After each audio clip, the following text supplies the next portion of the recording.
Hello, friends, and welcome back to Proving Ground Splat World Championship Qualifier European Bracket. That is a mouthful to spit out, and it's awkward that I am an NA person on here commentating the European bracket. But to balance things out, we brought in the champ.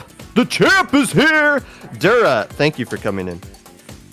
Hello. It's a pleasure, and it's a pleasure to have you over the seas with us, OPIUM. Yes, it's nice over here. You know, it's just same amount of weather, except it's just a little bit later in the day. Totally didn't just eat breakfast a little while ago. Hey, so this is the qualifier for the Splat World Championships.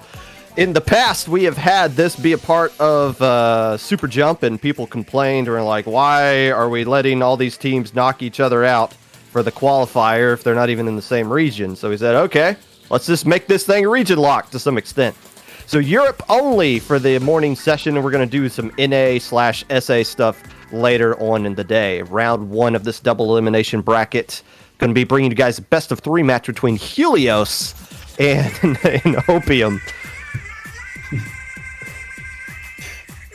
And here we go. I thought you were going to make a joke. That speaks for itself, doesn't it? Yeah. I really thought you'd make a joke there, but nonetheless, here we go. Museum D'Alfonsino Splat Zones will be the first game in today's qualifying tournament. And yeah, let's have some fun. E-leaders coming out from both sides. One's a scope, the other one's not. You know, we've been seeing a lot of higher level players drop E-leader in place of Flingza lately, and that's sad to see. But then again, you see a map like this, it's almost begging for an E-leader to come out regardless of what you think the meta is. Yeah, especially with that Tenement Soldier coming in the latest patch. It does seem like players have not been playing that pesky Flingza roller as much as they have. Instead, like you said, this E-leader proves itself to be a great anchor, as I'm pretty sure it got a pick onto Zedrix here as we watch him come back into mid. But look at this, it's a 3v3. I'm not sure what OPIUM wants to do here. They are in such a great disadvantage right now. I think they just gotta wait out them. Yeah, Helios able to get control of zone in the first minute here, and they got themselves an established lead. Are using a couple of new weapons as well. The Custom Junior coming out with the Torpedo and Wave Breaker, as opposed to the big bubblers. They're able to get a wipeout on the enemy side of the map. But this is your Matt coming out with the new Tentatech version with the Ink Strike. Been surprised this weapon's been as popular as it's been so far initially. Ink Strike needs a little bit of extra help, I feel like, but Splat Bomb, you can never go wrong with that. I especially think that the Tri-Strike is and always was a really great special, but now on a weapon like the Tentatech that let's just assume that a lot of people are familiar with. It's just a very good opportunity to try out the special more intensively. As I went on that side note there, a lot happened on the side of the map as Bingo will try to go down by his own hands, but not really going to happen. The E-leader on the side of OPIUM there has something to say about this enemy push, and it seems like Helios here managed to shut down that entire push pretty convincingly. Yeah, OPIUM's able to bounce back into this one after getting a little bit bullied in that second minute there. But as long as you got your E-leader player alive, you're going to be just fine, providing a lot of dangerous threats across the field there. But right now, OPIUM very close to getting control of the lead. It looks like they should get that. And the question is, can they find a way to get a knockout? And they can't. No splats available on that offensive push that they were able to bust out there. But still, a lot of penalty points that Helios has to chew through now. Score-wise, Popcom, this game is close, and we've seen both teams keep very, very tight control of this mid area of the map. Of course, it's crucial, but what is also crucial is this snipe onto the enemy leader, and this will allow this enemy team to push Copium, not OPIUM. That is not OPIUM, that is absolutely just Copium, because that was an absolute shutdown. Maybe Zenris is with this crab type, and along with that E-leader laser, they can put the zone back to their control. And here we go. This, in the final 2 minutes, they could very much get over the spotlight. Yeah, it's pretty easy to cope when you have a double crab tank machine comp that you're using right now. But they're having a difficult amount of time recapping things right now. There's a minute 30 left. You don't really feel comfortable with the lead that you got right now, just because as soon as all the penalty points are gone, you're basically going to lose the lead. And these players are bunched up into this corner. This is not the place you want to be. And the only weapon you really have to bust you out right now is that machine. So as long as they stay alive, they can try to make something happen here. Throwing a BO bomb on the backside of the zone with the crab tank on the front side. They're able to cap the zone again. But with a minute left to go, you really want to try to find a way to create a lockout here and end this one, because those penalty points are just slowly being chipped away from Helios. Ooh, nice pick from Castro, Castro's here. As he will probably go down there, it is, I was going to say, beautiful execution from the side of OPIUM there in that retake with that Booyah, and a big going down pretty much simultaneously. Now Beast with this wave breaker looking to clear that front side of the map. He gets a pick onto Alex, the enemy leader. This will be free entry to the zone, but with only 4 ticks left, it looks like it's over, and that's first game going to the side of OPIUM in this round 1 of this qualifying tournament. A good bounce back from the OPIUM. They got bullied a little bit in the first couple of minutes there, but able to reestablish themselves. I'm not a fan of that freezing cold emote, but so be it. It's just part of the game now. So this is a best of 3 in this opening round 1. This is a double elimination bracket. And we already got our next match set up for you guys after this one. It's going to be a doozy, but we still got to get through this one here. If I'm Helios, which is the more I'm looking at this roster, I'm starting to realize who these guys are. A couple of these players used to be on a team called Squid Knights, which combined with Inked to win a low ink earlier this year. So you got some players formerly from whatever you would assume quote unquote mid-level is that have moved on since then and are now playing very well. I think they got a decent seed in Ludi, in the Ludi divs that came out last night, but they find themselves down 1-0 to OPIUM here. And it's no, they're using a couple of weapons that are just new to the game. That doesn't mean they don't know how to use them, but if they're able to use some different weapons that are just now coming out, that suggests to me that they can use some other weapons as well to try to vary things up a little bit. They know what they're going to be going up against. And when you face a team that's using double splash and machine, you're pretty much going to be fighting the meta. So if you're going to change up your comp now that you know what you're going up against, this would be the map to do it, Tower Control at Art Academy. Yeah, this map is, well, I'm just going to say it. It's familiar to us all. It's been in our lives for, 5 years now? Is that right? Or am I crazy? Yes, plus then. Also, did I say Squid Knights? I meant Squid Killers. I lied. I tricked you all. Those are 2 very different factions, Popham. Yes, Squid Knights are not allowed to play in the EU bracket. I'm pretty sure they're Latin American. But here we go. We're talking about Helios regardless. Anyways, going into Tower Control Inkblot Arts Academy, I would be very disappointed to see any of these teams drop that E-Leader because it's a very prominent weapon, and this map definitely favors long-range chargers, and it's always good to defend, especially with that wave break. And here we see both teams keeping that, and we see a blaster coming out from the side of OPIUM here. Oh. And why did they end the battle? What? They wanted to sub, is what we're getting. Our lovely and talented producer, Inkfair, the mastermind behind all of the low ink streams that we do, and we bring them in whenever we need to do something important like this, is telling us that one of the teams wanted the sub and didn't get the sub in time, so they're going to be doing that. It was the side of Helios as well. I saw them coming out with double Tentatech, and I'm sitting there scratching my head like, are they just going to use Ink Strike on the tower to just constantly shut it down? What's the plan with that? But it looks like they wanted to sub out a player, so I would assume they want a different comp than what they busted out there. See, I will say that I've played a fair bit of X-Rank since it dropped. I wanted to try it out. And in this patch, I have never seen so many tri-strikes coming down from the skies in my entire time playing this game, which has been, what, a month? Regardless, it seems like Tensitech is a very, very popular weapon, at least in solo queue. And going into this tournament, Popgun, I'm very interested to see if that is the case in competitive play. Yeah, if you watch the other tournament that happened last night, which you weren't allowed to watch it last night, being across the pond, unfortunately, you saw what you saw from those players is pretty much the same thing. Flings, splash, machine, maybe. Oh, every now and then somebody will mix it up and bring in a 52. But yeah, as far as like Ink Strike is concerned, it can be a good special to shut down the tower, and they are basically going to use the same comp, except they're coming out with a splash instead of a Kinsa a junior custom junior.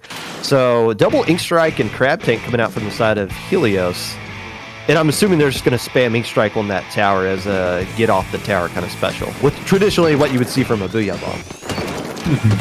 I guess it could also be pretty useful for offense. You can just tri-strike their plant like we just saw happen. It actually resulted in the E-Leader going down. Now Fluke's going for the flanker, getting spotted by that machine in a 2v2 scenario. Only one more layer left in mid. Zormat here trying to back out. Nice usage of those squid balls, charging up that triple Ink Strike. And if they managed to climb that little ramp there, I think this team will be ready for defense, and there they are. Yeah, I was kind of surprised they were able to kill the Respawn Punisher E-Leader with that Ink Strike at the beginning of the game, taking out the backline to start things off. But it doesn't really result in anything. Copium's right back where they were leaving off. Copium, they're just Opium at this point. But that didn't really affect them that much, losing their anchor at the very beginning of the game. Instead, they able to find a way to clear that first checkpoint. Nothing more than that, but still, that's a pretty decent bounce back from what they know is going to be coming their way, which is a lot of Ink Strikes. And another pick with a bomb. Yeah, this team, Helios, has been getting so many picks just from passive weapons, I'll call them, because bombs, they're not actively shooting at them, and it's been a bloodbath in mid. Maybe that Booyah will get the pick onto Fluke, seems like it didn't, and now with only Ayato left alive with this first checkpoint cleared, I do believe that Helios is going to push this into deep, deep enemy territory. Popcorn, only the E-Leader left alive. This is dangerous. What? How did they get that shot? Okay, fair enough. It doesn't stop them from clearing the second checkpoint, though, which is the critical one that you got to clear. Knocking it out in the first 2 minutes is a good bounce back from the team that has to find a way to win to keep this set going a little bit longer. But still, Opium's still in this one, and this Crab Tank's in a great position, trying to clear out the way for this, I believe that's the Blaster, trying to go up the steps there. So great presence and able to take care of the player from behind as well, keeping everybody in front of them. And that more Ink Strikes coming out, that's only going to keep players off the tower for like half a second, though. It's not too difficult to dodge, although you do have to respect it a little bit. And maybe that hesitation was enough to get that E-Leader set up to shut down the push. Yeah, the E-Leader paired with the Wavebreaker and that Tri-Strike from one of these T-Techs was absolutely enough to stop this push. But OPIUM is not done. They're ready with their own Wavebreaker. They haven't popped any other special so far, apart from that Booyah Bomb that we just saw. But with this Splash going down, Popgun, I don't think they'll be able to retake mid even.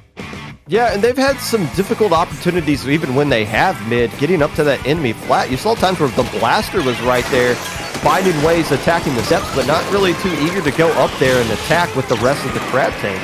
But now they got a great opportunity. The E-Leader's just the last player left alive, and we've seen the E-Leaders be very, very annoying, and they're popping this bubble very early. Again, it was just the leader up, so I guess the presence of the leader was enough for them to use that special before they even got to that second checkpoint. Look, the bubbler's already gone.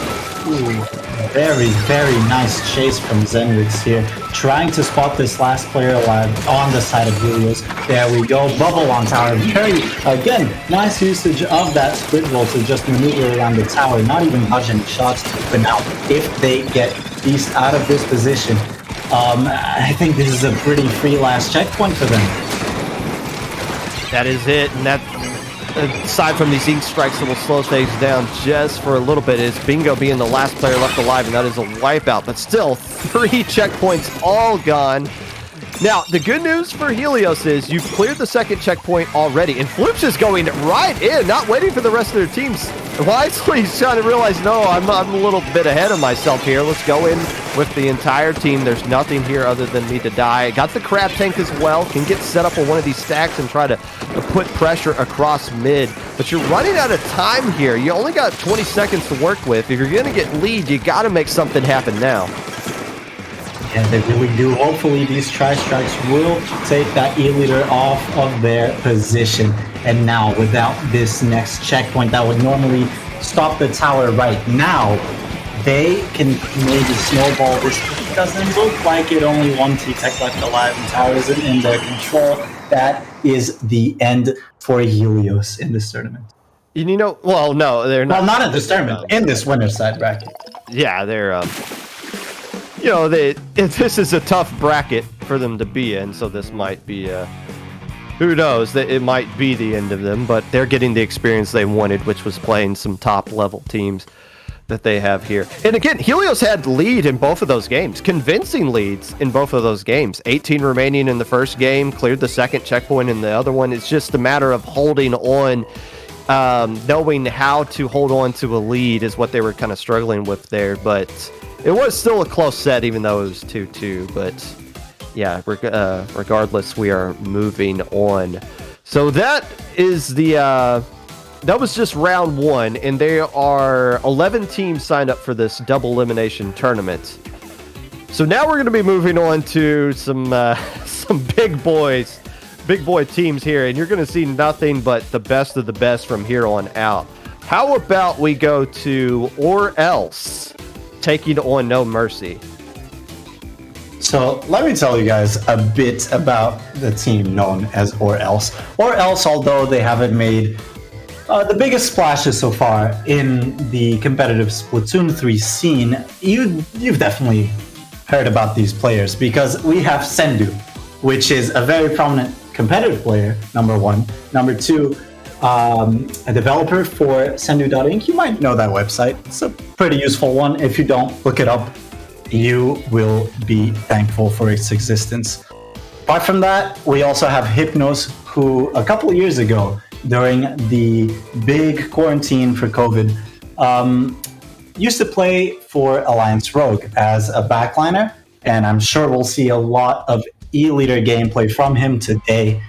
And then it seems like we have NX, who is a sub. You might know NX from a lot of different pickups, never really was one to settle with a team, but still a very strong player who used to play Machine, not sure what they're doing nowadays. And then we have 2 other players, Banana and Benny. Banana being an OG veteran from all the way back from Splatoon 1 and Splatoon 2's early game life.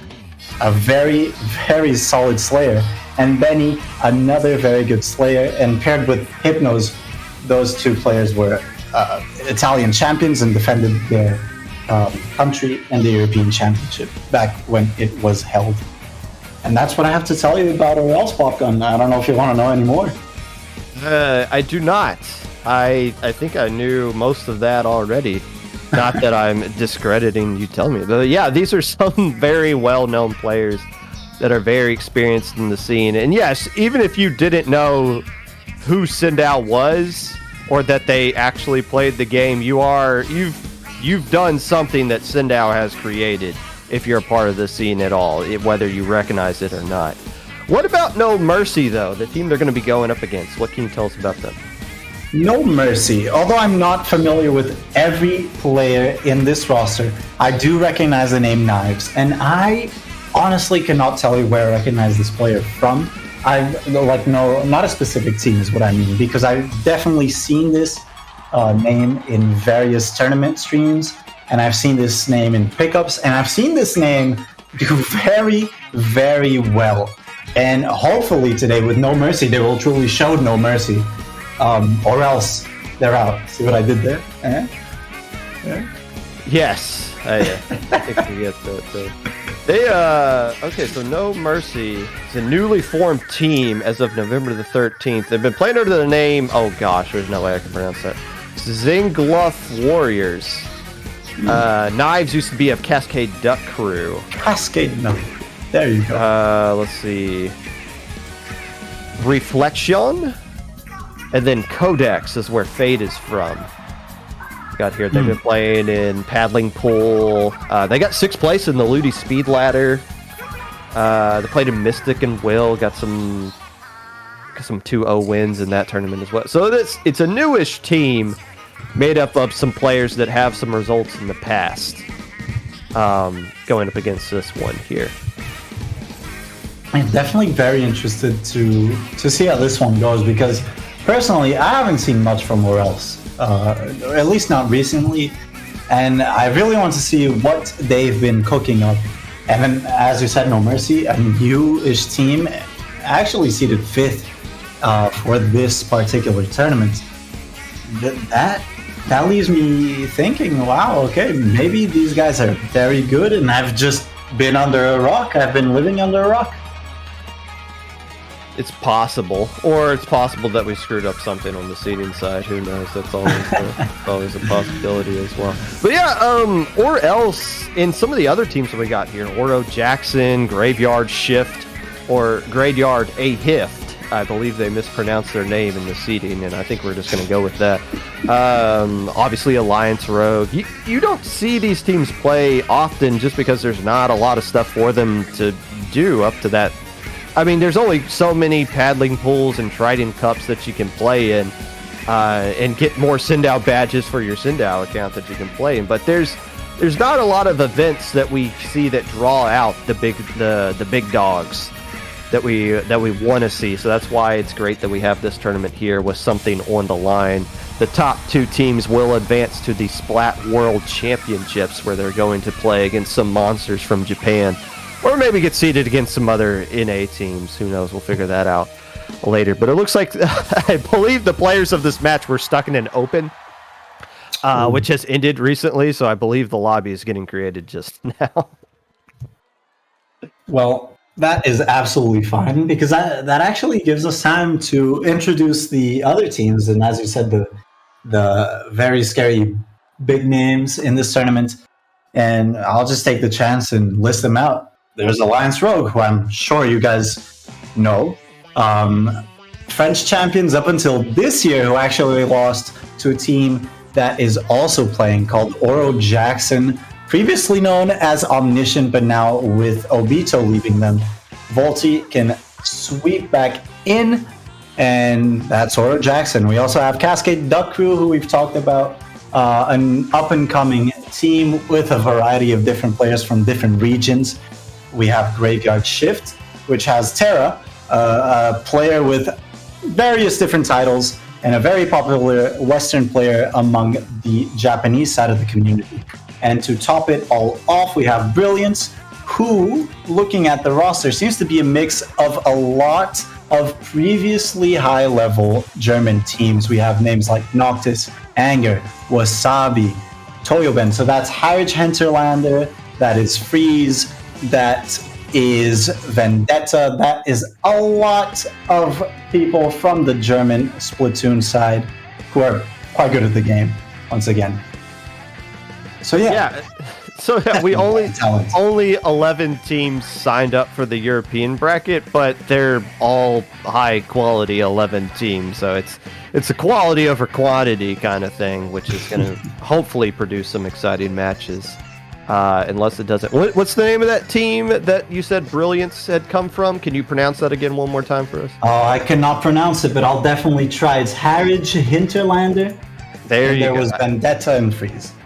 Okay, the Heritage Hinterlander. That's I think the judges will accept that pronunciation.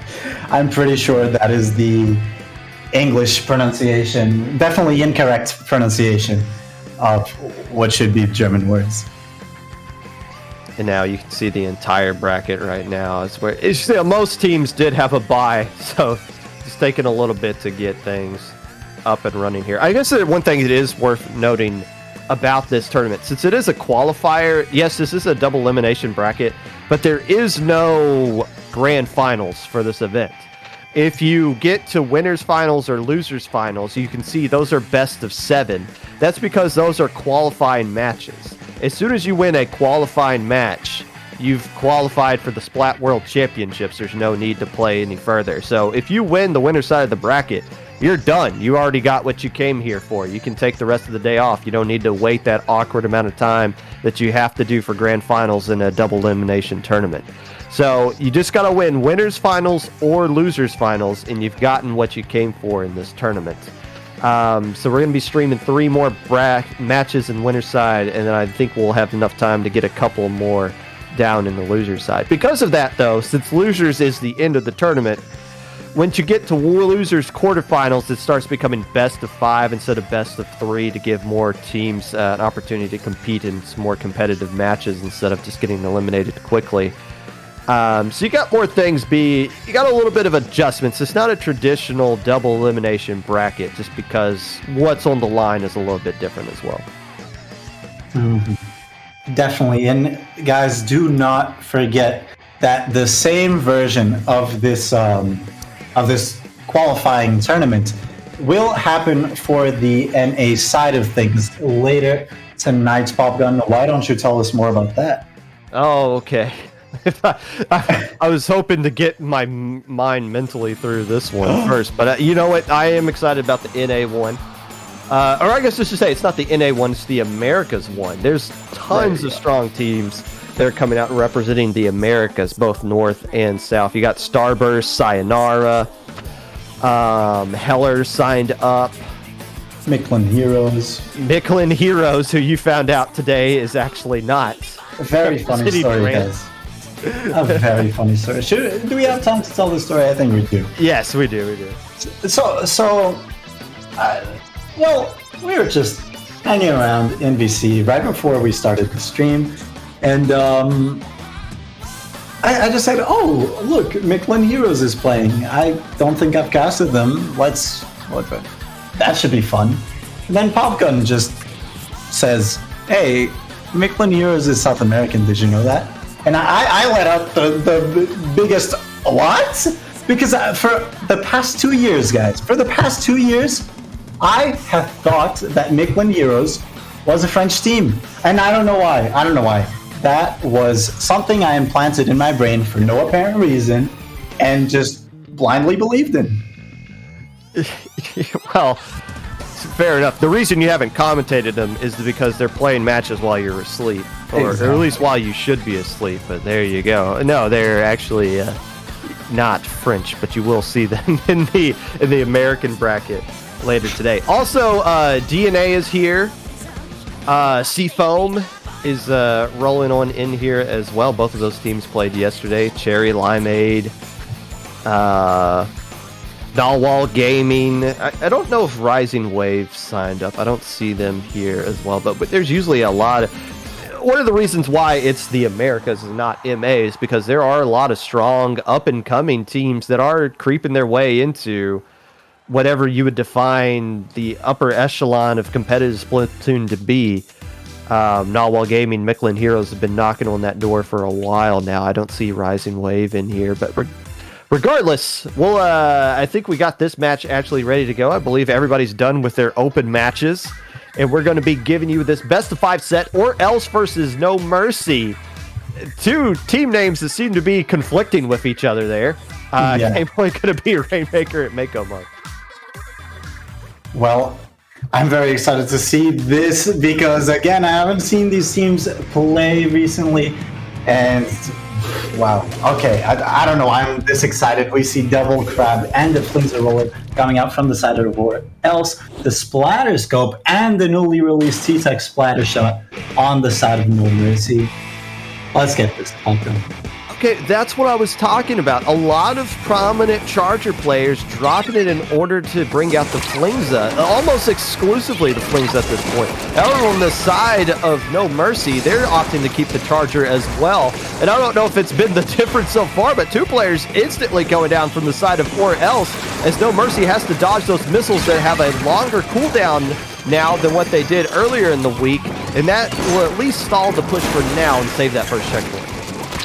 Even with that first checkpoint being saved, I was going to say maybe with that Booyah Bomb coming out from the machine would have helped them out, but it doesn't seem so. Not even the Tri-Strike will help them with this Crab Tank and Hypnos pushing onto mid. Now in a 3v3, almost 3v4 scenario, they are trying to fight for this spot, but it doesn't seem like No Mercy is giving it up, but they have to for the reason of missiles being so strong. Benny here getting caught off guard. Reza gets the pick, and now the entire team of Or Else is looking for Rizza, but here we go.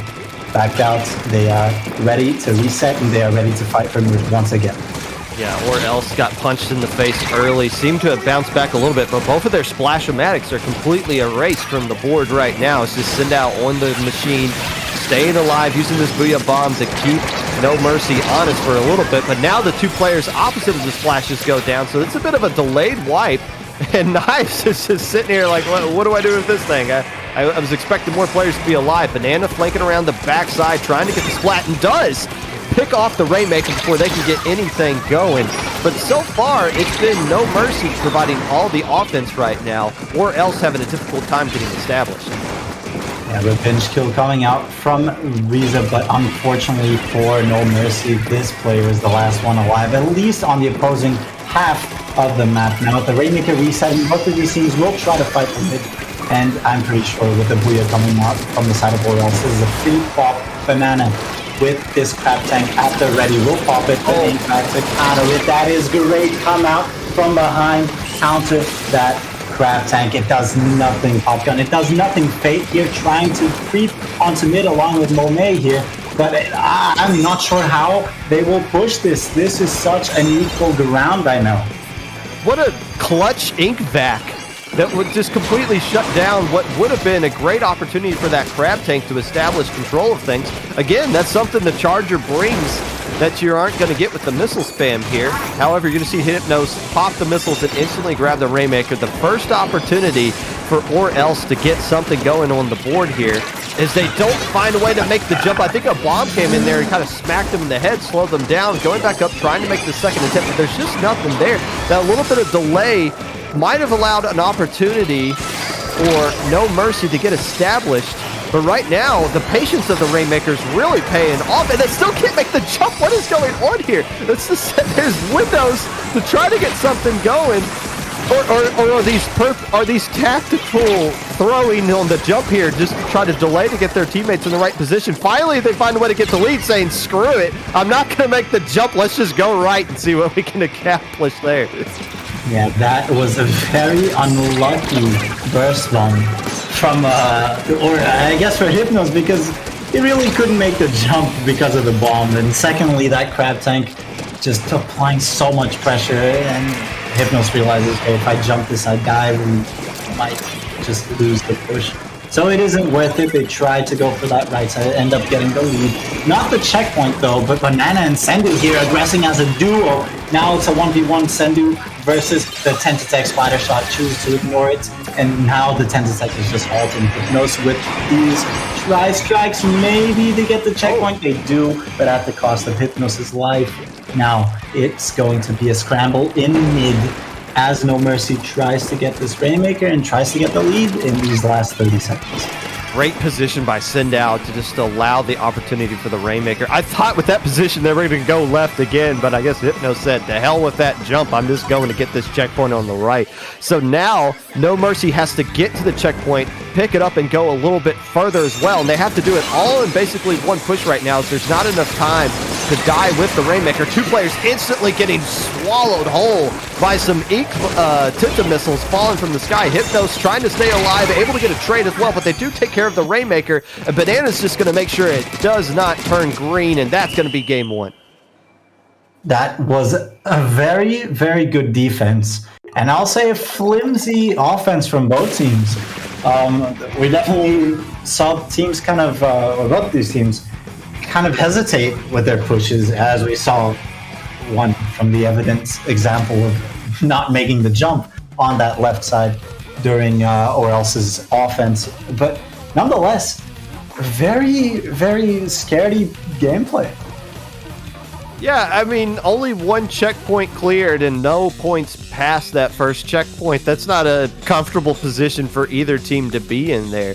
And it's just a little bit of rust, a little bit of awkward positions, popping a crab tank in front of an ink vac, ready to go, instantly getting shut down. On the flip side, players not making jumps.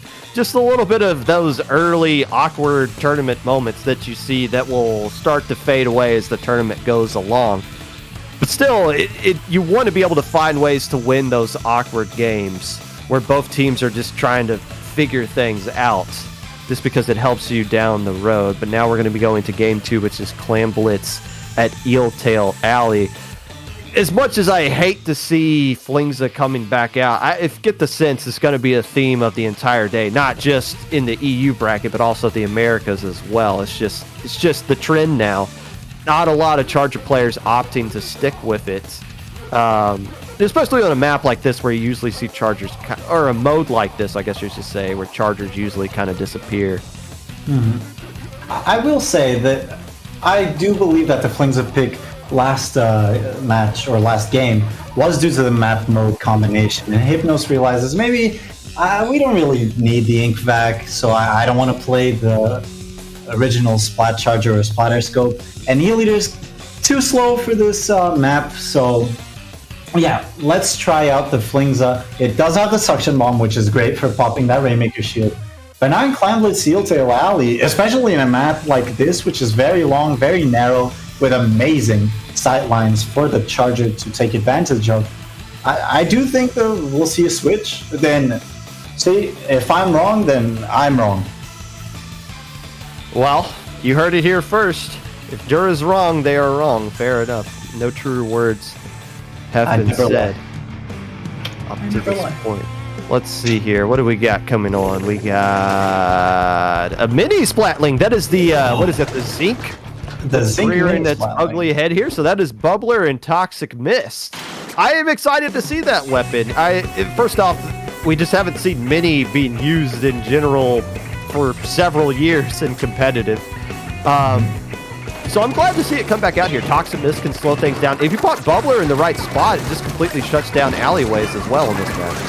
Very reminiscent of Splatoon 1's Zing Mini Splatling, which also had the Disruptor, which was kind of more overpowered version of Toxic Mist than the Bubbler, which is a very much overpowered version of the Big Bubbler.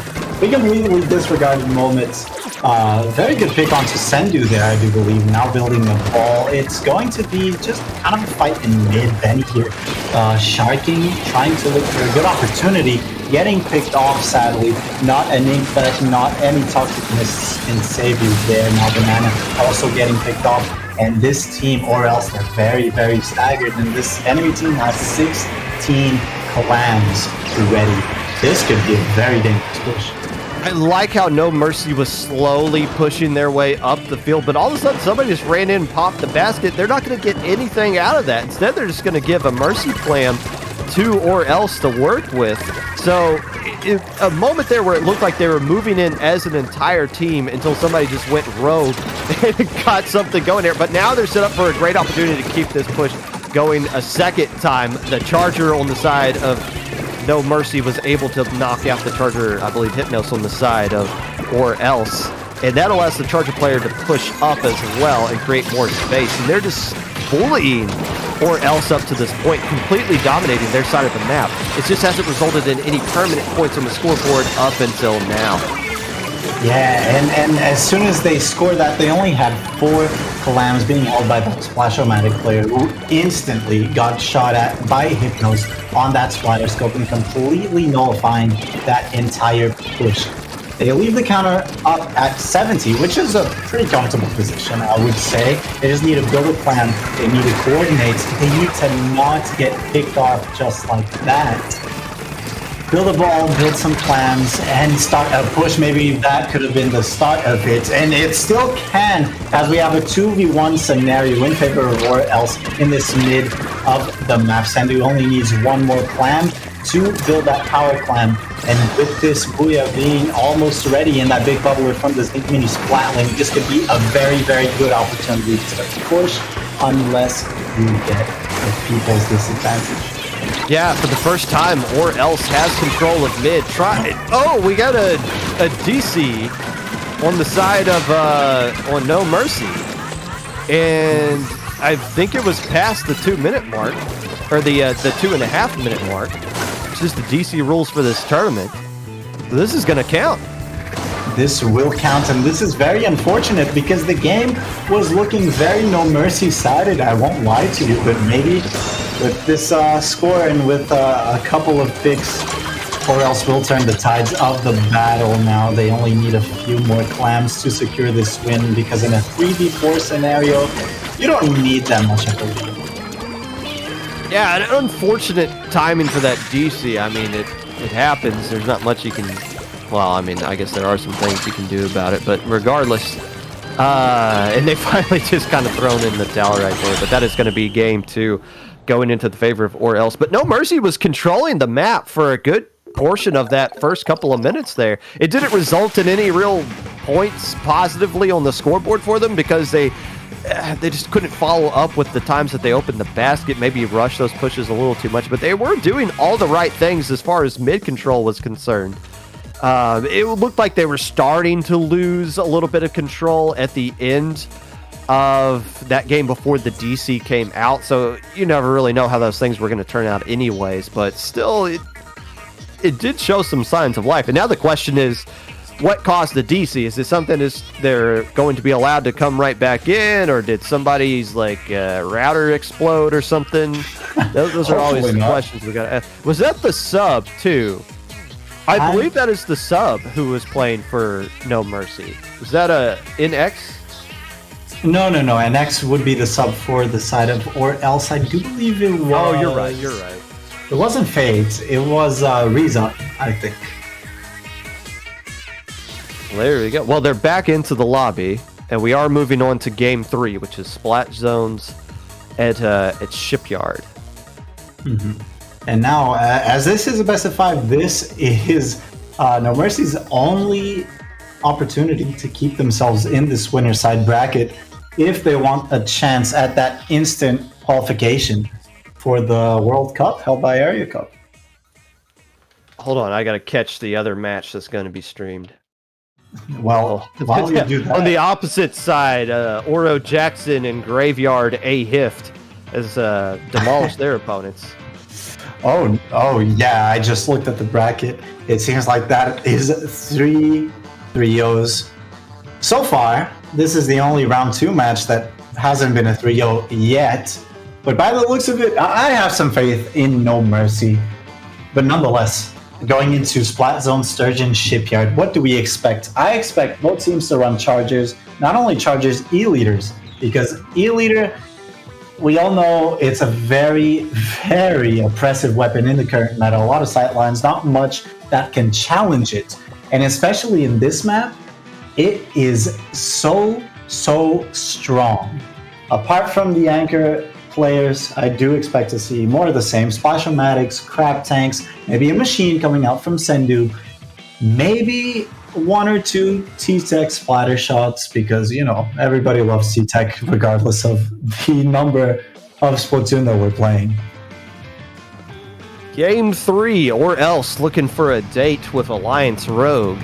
After this one, No Mercy trying to even up the set or at least take a stab at trying to even up the set, going up 2-1 here. Oh. Machines coming right back out, and you got it right.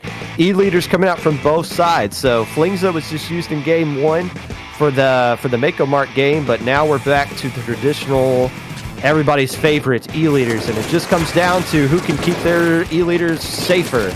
Marched up top on the right perch spot up top there and start dominating the map a bit. Yeah, some latency definitely going out from Rizzo, which is the player that he sees. Sendu here chasing this enemy E-Leader, and I do believe he was the last player up on his team, so that was a bold choice. Nonetheless, gets the pick and the jump back, and on a 3v3, 3v2 even scenario, I expect or else to be able to capitalize off of this people's advantage. Maybe not, because they really want to chase this Splash-O-Matic on their side of the map, but probably with this Booyah and this Crab Tank having 2 picks on the board in their favor, they will definitely flip the zone. Not only that, the entire map, Banana going down in a very, very mistimed situation as here going on the offense, now getting picked off. Scratch that, getting picked off. This is finally a comfortable seat for or else to be seated in. Yeah, this game's really going to come down to who can keep their E-leaders safe, because I believe both E-leaders are running respawn punishers, so if they get knocked out, they're going to be gone for a good chunk of time.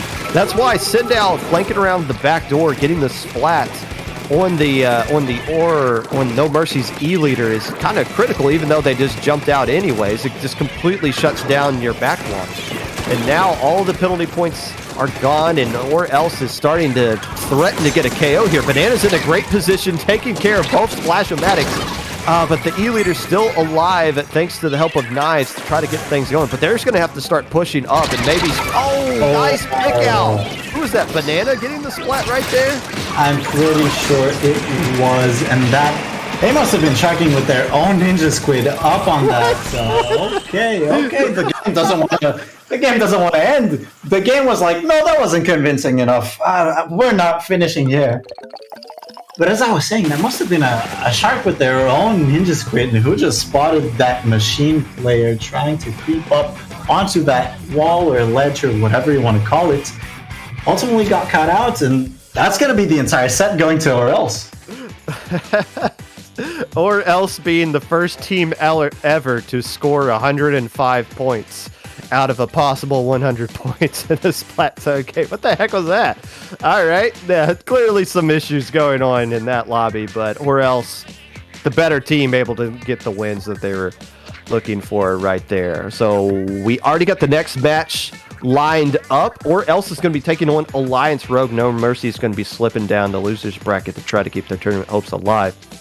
However, we're going to be shifting over here to Oro Jackson, who is coming back to life in order to play in this tournament. They're going to be taking on Grafeyard Shift, who is going to be known as Grafeyard Ahift in this tournament because they signed up literally at the last minute, and they were in such a rush to sign up. It's Grafeyard Ahift. I'm not saying a slur by pronouncing this name, am I? I hope not. I wouldn't know. I hope not. Just to be safe, I think Popgun, me personally, I'd love to call them Grafeyard Shift because I won't be able to say Grafeyard Ahift Grafeyard cast.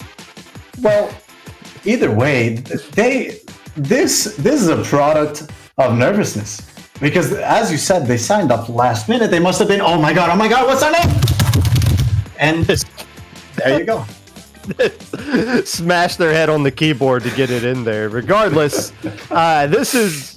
this should be a pretty exciting match to see. So if you're somebody who's coming in from the Pro Chara raid or the Falco Flyer raid, welcome in. You are watching the Splat World Championship Qualifier Proving Ground tournaments hosted by IPL. I am Popgun, joined by Dura, and this is the European bracket. If you're looking for some North America / South America action, that's going to be going on starting at 6 p.m. Eastern Standard Time. But you are not going to want to miss this action because the best of Europe are about to be taking place here. And I'm assuming the winner of this, unless we see an upset, will be going up against Alliance Rogue, unless or else can pull off a very impressive upset on the opposite side of this bracket for what will be a best-of-7 qualifier match for the Splat World Championship. So some high-quality matches coming up here. You picked a good time to join us. Oh, definitely. And I just noticed, I like to check Twitter in between games, right? And I noticed there was yet another typo on the Battlefight page, as Hypnos was actually signed up under the name Hypnod. I don't know what's up. We got Hypnod, we got Grafeyard Ahift. But it seems like it's a good thing tomorrow is a Monday because all these players need to go back to school. They cannot spell. Why can these top level teams not type in their names correctly? What is going on here? It's the middle of the day. It's almost dinner time, right? Or a little bit past that. Like, there's no excuse for this level of syntax errors. Come on. What is going on? Now, I say that knowing full well that North America's, when they come on, it's not like they're going to be doing much better. But, hey, Grafeyard Shift is here. Oro Jackson is here. These two teams. Okay, so Oro Jackson, 20XX, I believe, got third place overall. Knocking out Sayonara on their way to getting third place in that tournament. They've won damn near every single paddling pool that they've played in when they were the team Oro Jackson. I believe this was just kind of a project pickup thing that hasn't competed recently. The players moved on to something else, but has come back to play in, I think it was Omniscience. That they played for. So Oro Jackson coming back for this one. Grafeyard Shift, kind of a similar story. They've been terrorizing most of Europe up to this point. The only team that's been the real issue, the thorn in their side in the other tournaments, has been Alliance Rogue, who, since Alliance Rogue took the L in their French tournament that they played in earlier in this year, has bounced back and started winning pretty much every single thing they've been signing up for, regardless of who they're going up against. So these two teams, on paper, should be pretty evenly matched with each other. Yeah, definitely. And Oro Jackson, I will add, under the name of Omniscience, but with the same exact roster, they actually won the last national championship of France. So they are the current French champions. So theoretically, they would be able to topple AR as they did in that previous LAN tournament. Although now Obito, a player most of us also know that has been competing at the top level for quite some time now, joined this team of Omniscient, but shortly after he decided to leave. And I guess they realized, okay, maybe we can take this chance to rebrand back to Oro Jackson because we like that name more. And I'll say I do like that name more. I don't know what it is about it. I just like it. Now, I'm not a One Piece person, mainly because I know there's so many episodes and I'm too intimidated to start it. Because I feel like this is going to take the rest of my life to get caught up on everything, so I'm just not going to touch it. But I did Google Oro Jackson like a month or so ago when this team was dominating everything, because it's like, okay, we got to pay attention to these guys, and I got to figure out what it is. So it is the ship, I believe, the name of the pirate ship that the main characters use. So as is the logo that they got up there, and to their credit, they at least got a logo. Whereas I don't even know what a logo for Grafeyard Ahift would be, but I think you got to give credit to the ship there. I think their logo should just be PNG of a keyboard. I think that would be very appropriate for their current situation. I think for simplicity's sake, we should just go ahead and call them GA. GA. Round 3 of winners bracket. Grafeyard Shift taking on Oro Jackson in a best of 5. We see Oro Jackson coming out first with that is the new carbon roller. With the Inkzuka and Burst Bomb. Glad to see it's making its appearance here. And there's going to be a ton of paint for that carbon roller to work with. Double Splash and Custom Junior on the side of Grafeyard Shift. You can't go wrong with a Flingza with 3 mains of special charge up. Yeah, it does seem like this team is going with the tag of GY, so Grafeyard, it is for their name. Now, I would be very, very scared if I was in their shoes because I'm going against a team with 2 crabs, 3 burst bombs, a carbon that's just going to show up out of nowhere and one-shot you, just to whack you like a mole, and then this newly added Custom Junior with that Wave Breaker and with these torpedoes that are getting spammed, at least in solo queue, like I have never seen before, people. Now, with this push maybe getting started. They only have 4 clamps, but they do have a pick. Oro Jackson might need to look at these clamps positions in this map with those missiles. I think that's an opportunity lost. Yeah, Oro Jackson had pretty solid map control. It's just with Clam Blitz, you got to have all the right features lining up at the right time. Map control, man advantage, and clamps. And it looks like they're finally able to get that right now. Medi throwing down a wave breaker, clearing out the way for the rest of these players to come in with all the clamps that they've gathered up. Popping the basket. It's just the Tetra player, I believe Orion, left alive, spawning back in that can try to slow down anything. Able to take care of one player. Mano able to back out a little bit, and it doesn't look like any more points are going to be coming onto the board. They get below 60, which is what you want out of your initial push, but I still feel like Oro Jackson left a lot more points on the table there. Yeah, 56 is definitely good, but it's not game-winning, especially when there's 3 minutes plus on the clock. But that doesn't really matter if the opposing team keeps getting one member down. Hopefully, though, with the influence from that crab tank at the hands of Phoenix, they will try to make something work. But Orion goes down, alas, maybe now. With the Carbon going down, no, both bowlers are down. This is a 3v2. It's a mess. Promano goes down. Now Grafeyard needs to get these clams ready for a push. And not only that, they gotta assert themselves in this battleground. And they're not doing that. They're not doing that. They're just letting Orion do his own thing. And ultimately, he goes down, and now it is up to Oro Jackson to retake mid. But with these missiles, it's going to be very, very hard. Yeah, this Grafeyard, the only real difference with Grafeyard's Shift's comp is that Tetra, and they're constantly going to be poking, trying to land one of those flanks to get something going into their favor. That time going up along the enemy bats area, just nothing given, as Orion's still going to be back on the defensive side now, trying to shut down some pushes. 2 players from Oro Jackson going down.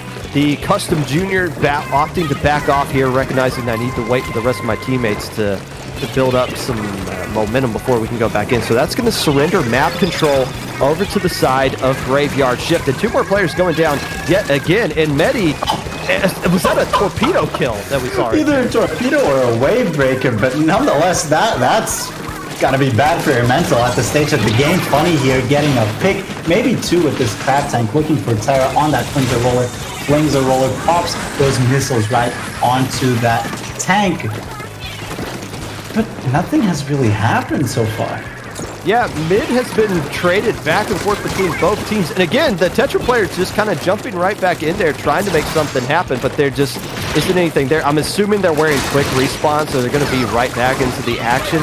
But as the Tetra goes, the rest of Grafeyard Shift goes as well, and they're having a lot of difficulty getting their Tetra player in a right position to try to make something happen. Finally, Orion's back in the mid, able to get a pick. And look, just dancing on the enemy ink. Don't even care. All ink is my ink. I'm just going to go take these fights, and if I can just win one fight, that blows the doors open for the rest of Grafeyard Shift to run in.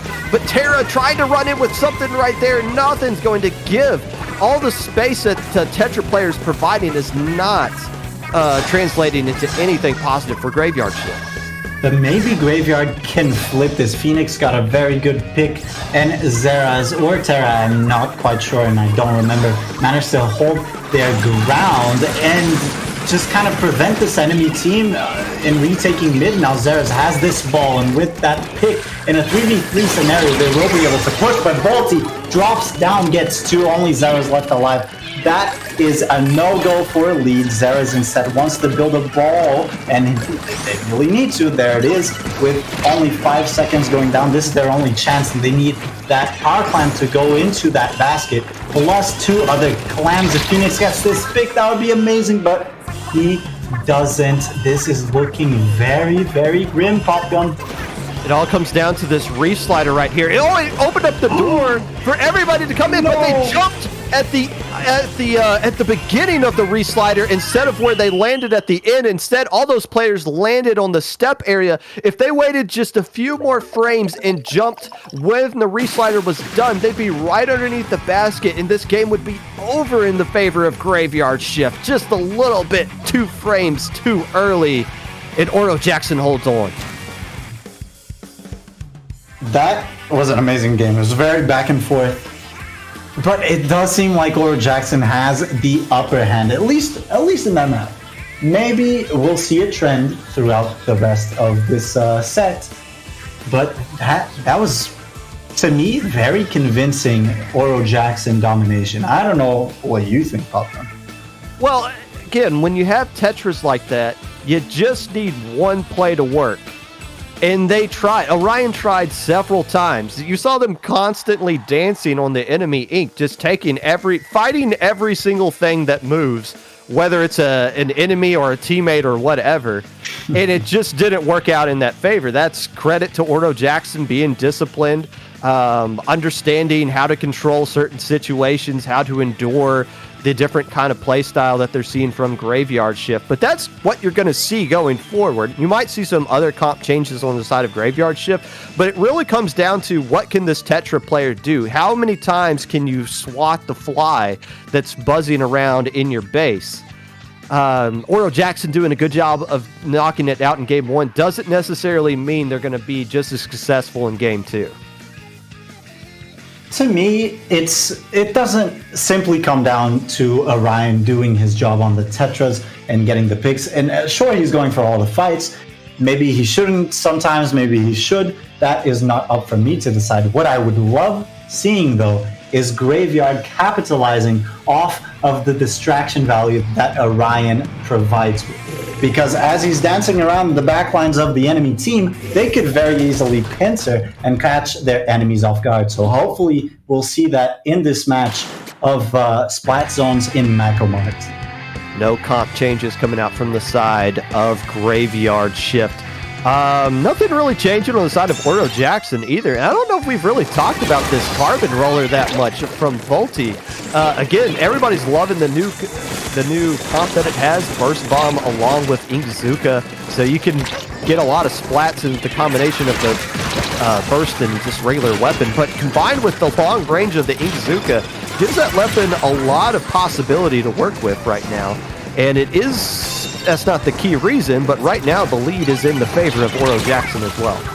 Yeah, unfortunately there, Phoenix did go down during his crab tank thanks to that pesky wave break. And wave breaker, actually a very good way to deal with crab tanks because it forces you to go into the ball mode and actually jump. So that's a lot of shots that you miss out on. Now, Grafeyard only has 3 players up right now with only 25 ticks around that left on this zone. With that added pressure from the Wavebreaker and that Crab Tank, this is looking very bad. I think this is a KO. This is game over. And this is going to be game 2. That's game 2 going in favor of Oro Jackson in this best of 5. Oro Jackson picking up right where they left off when they became a different team and switched players around. Well, now they're back to Oro Jackson and back to what they've always been doing, which is bullying all the other teams in EU right now. We don't get to see what the KAs are, but I don't think any players from Oro Jackson died more than once that entire time. They had more players on the field the entire time. They dealt with players that were feeding in from the side of Grafeyard Shift. They were just flat out dominating that game from start to finish. A complete opposite script from what we saw in game 1, where it was more competitive.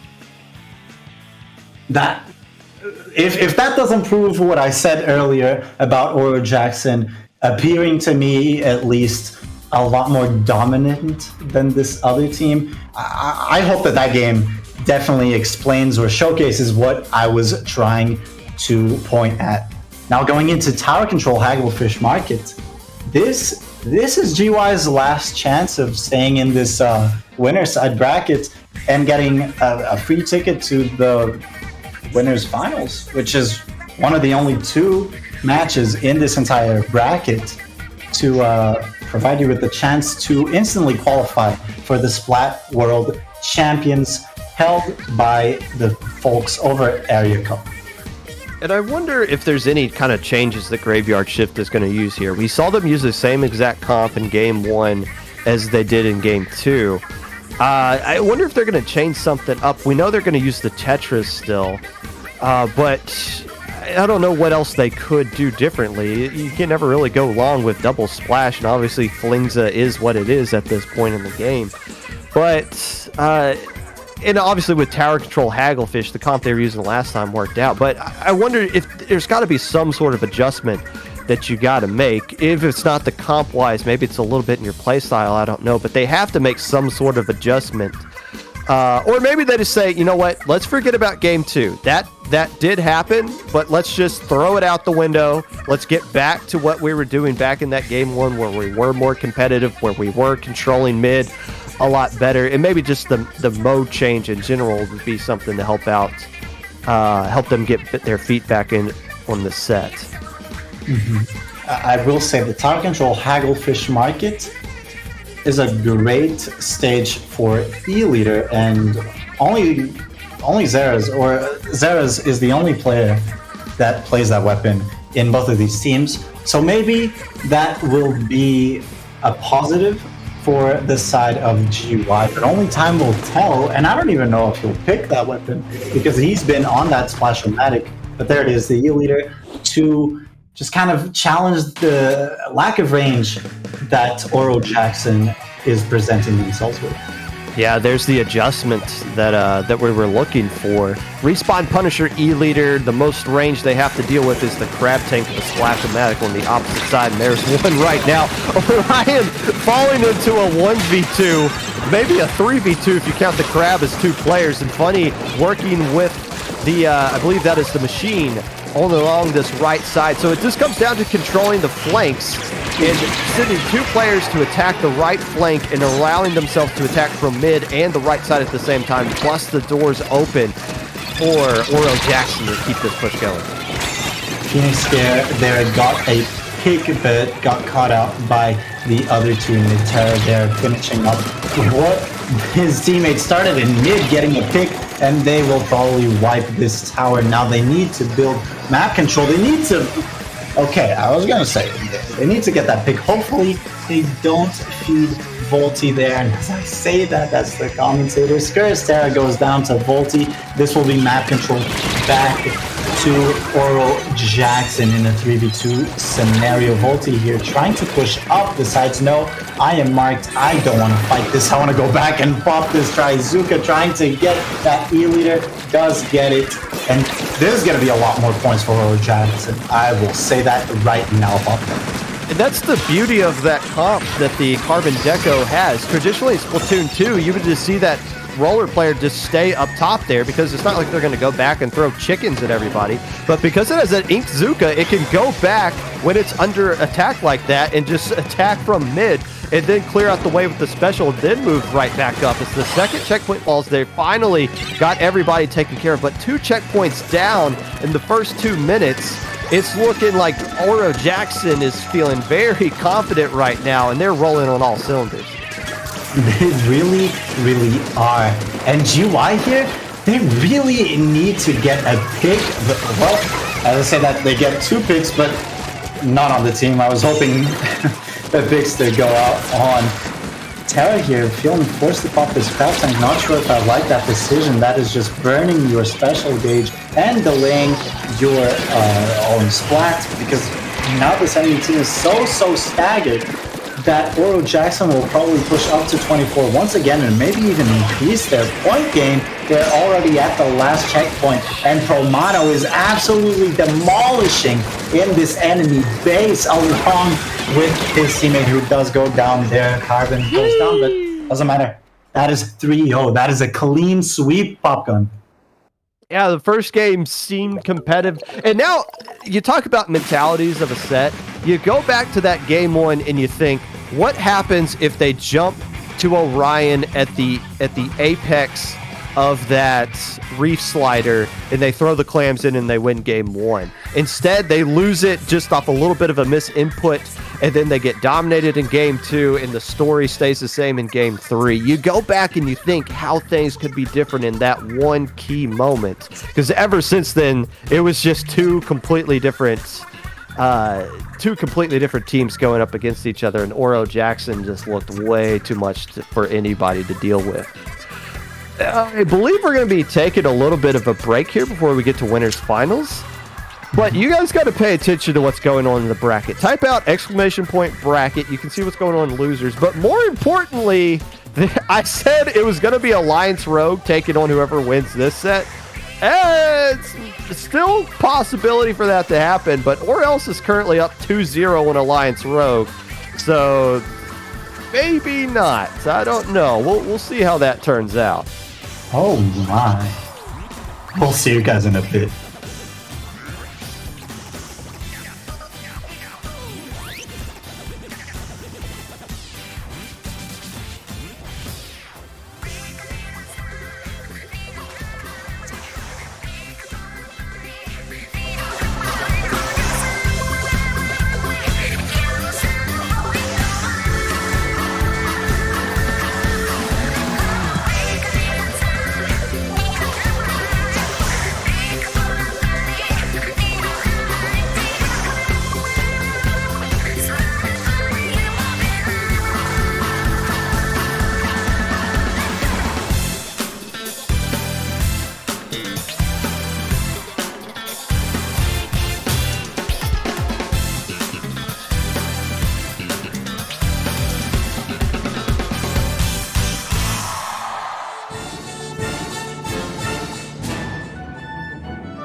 Hello guys, and welcome to the European qualifiers for the Splat World Champions here in the form of today's training grounds. Now we are heading into this winners finals, but before that, I am Dura, also known as the Portuguese champion, and today I am joined by Mr.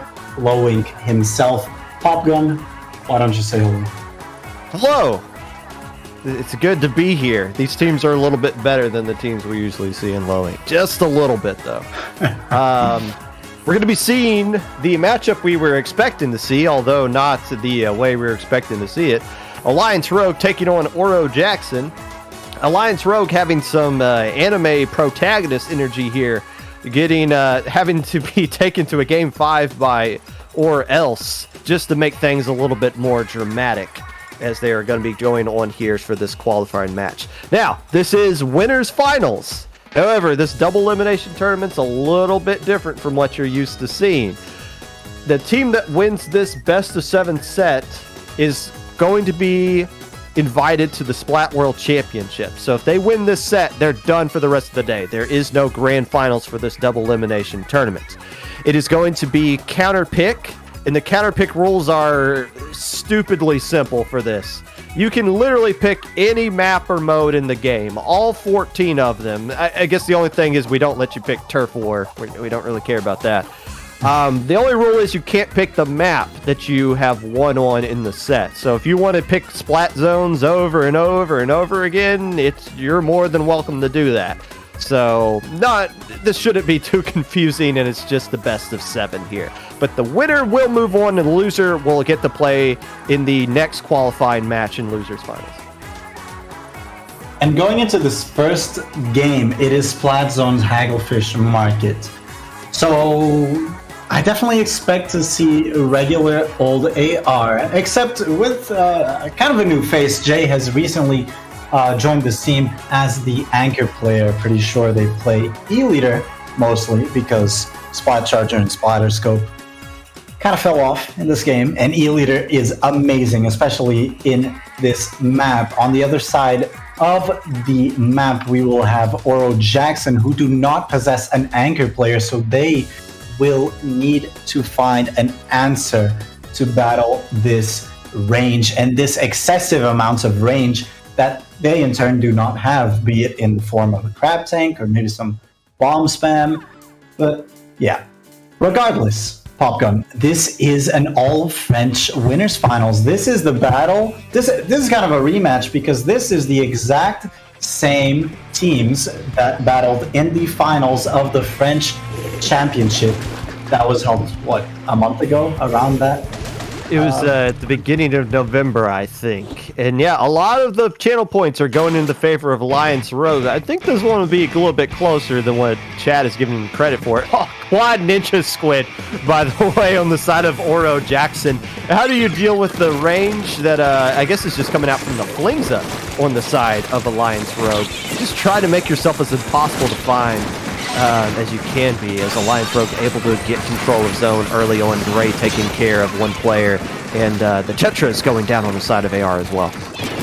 Yeah, AR here rocking a very familiar comp if you pay attention to Area Cup, the Japanese only, Splat Zone's only tournament that actually had this comp, double splash, Tetra, and Flingza as their winning company. I believe the second Area Cup held in Splatoon 3. Medi here with the newly released custom Splatter Shot Jr. pops that Wavebreaker and is looking to clear some ground for his team to move in, but to no avail. It seems like AR will win the paint battle and will apply so much pressure with that crab tank that just came off earlier with a great double. Unfortunately gets picked off by Funny's crab tank, but nonetheless, what a great sequence for Scar, and what a great start for Alliance Rogue Pokemon.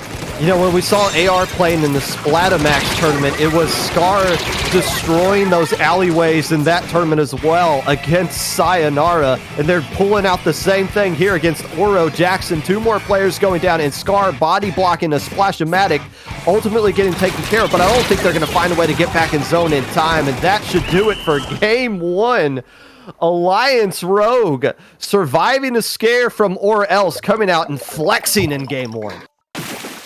That was amazing coming out from AR.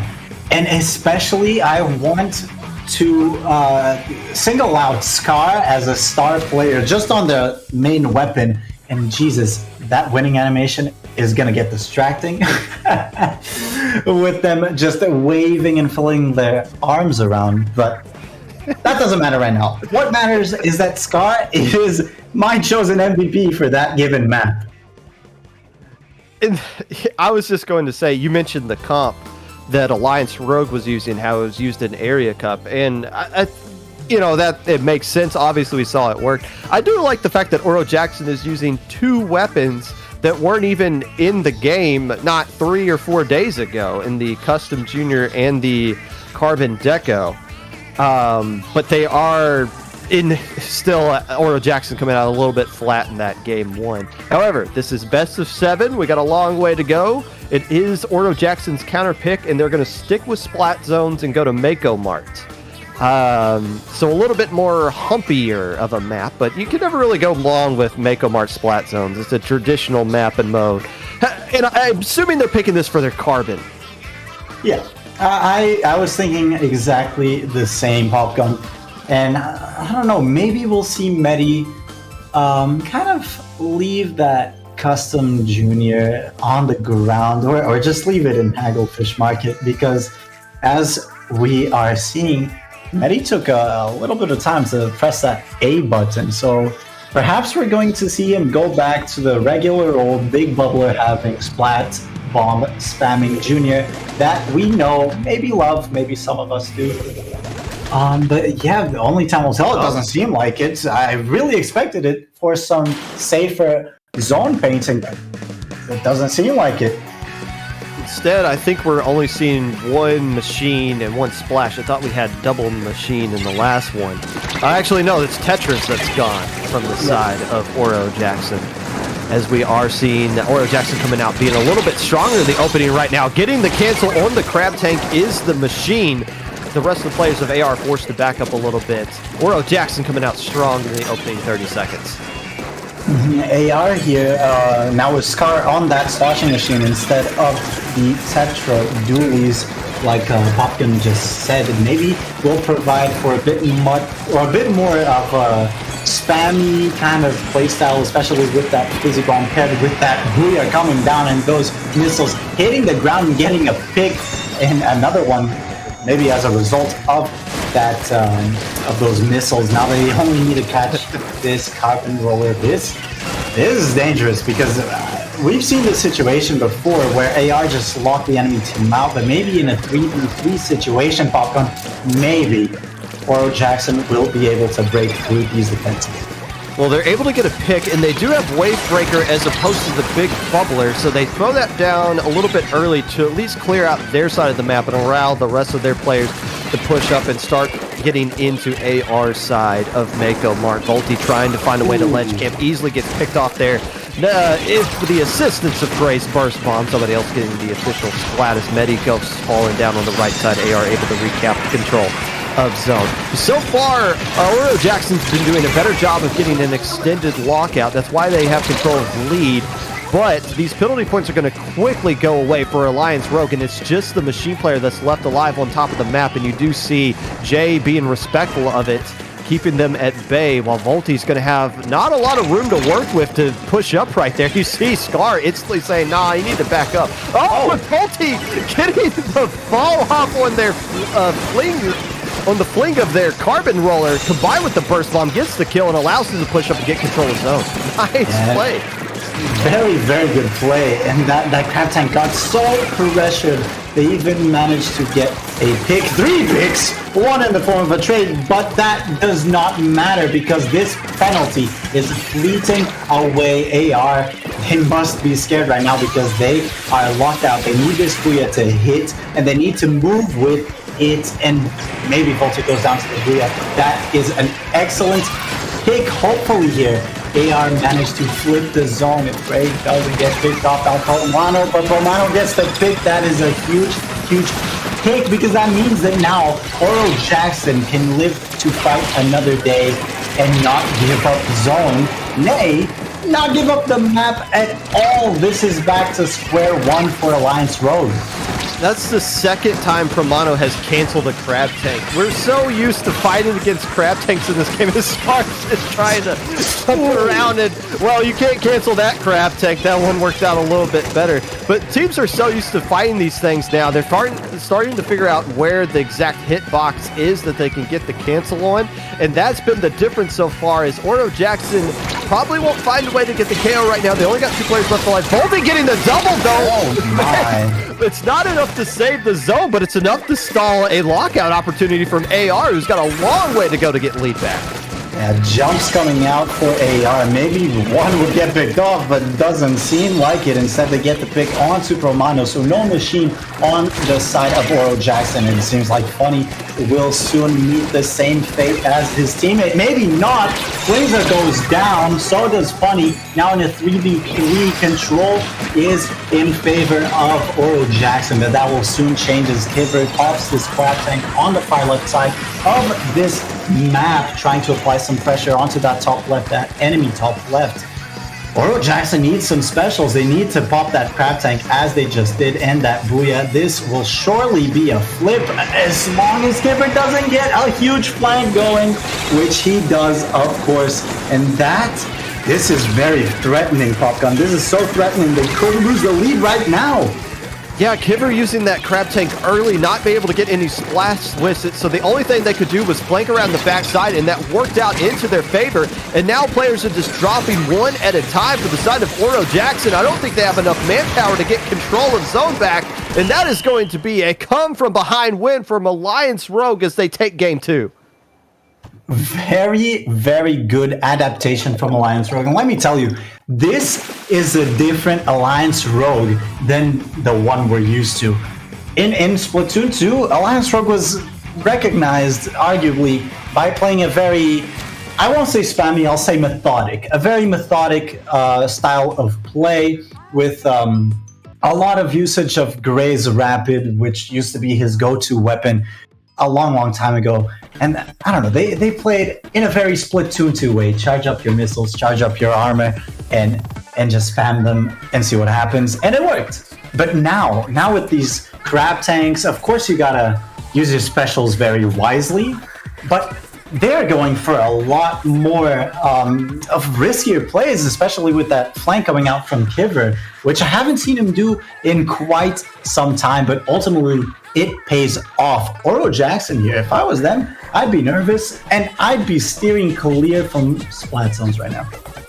Yeah, and they are taking a little bit of time to come up with their counter pick. I mean, the last one makes sense. I feel like they're going back to Hagglefish this time for tower control, though.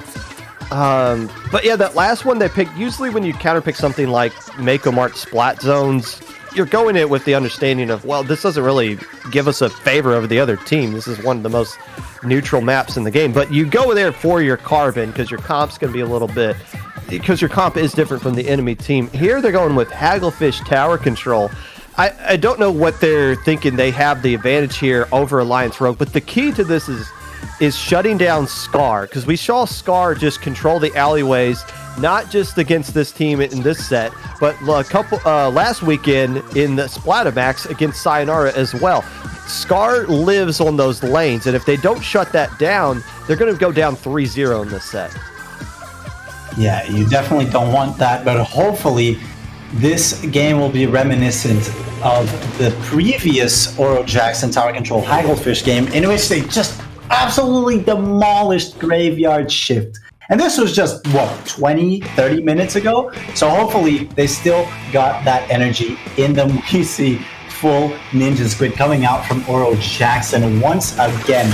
I expect the struggle for mid here, the struggle for control. Whoever gets the first pick gets the advantage, and it seems like it'll be AR. Scar gets 2 picks, maybe 3.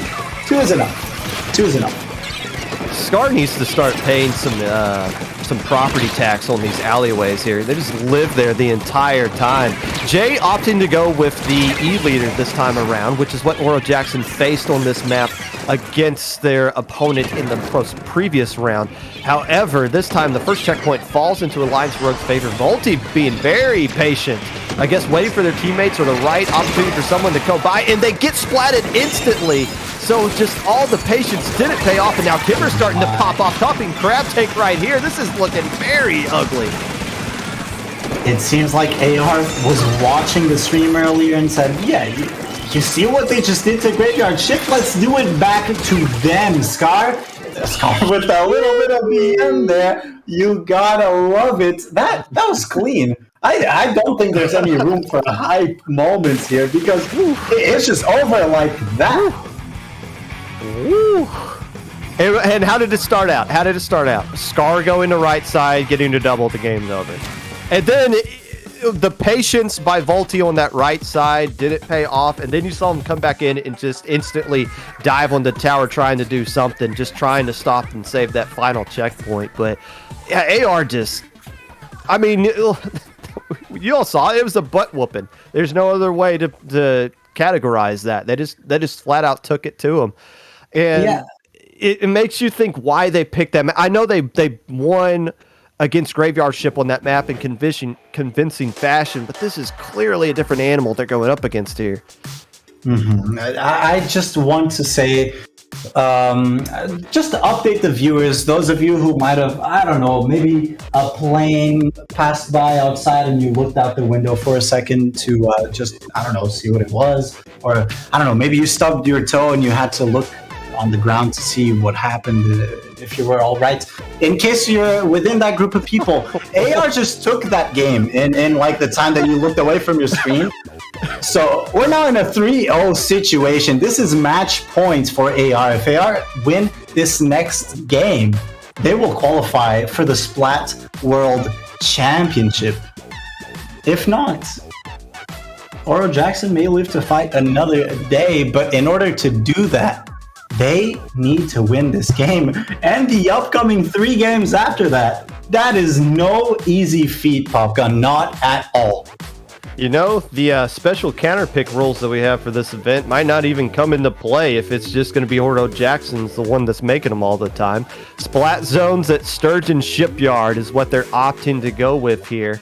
I guess the question is, Alliance Rogue, they've been using Flingza. They went back to E-Leader that last one. What kind of comp are they going to come out with? But it's on Oro Jackson to stop this right now. I mean, this is their 3rd straight counter pick.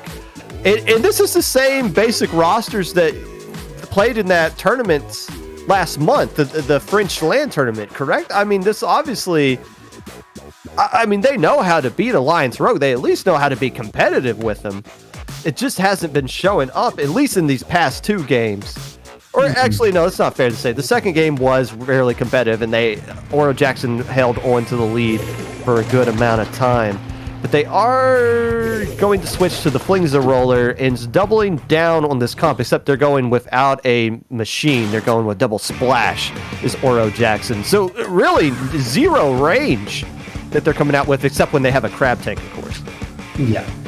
The Flingza coming out from Jay on the side of AR might be the answer to this quad ninja squid comp that the enemy is running, especially with as much paint output as they have with this double splash-o-matic. We see a crab tank fight right here.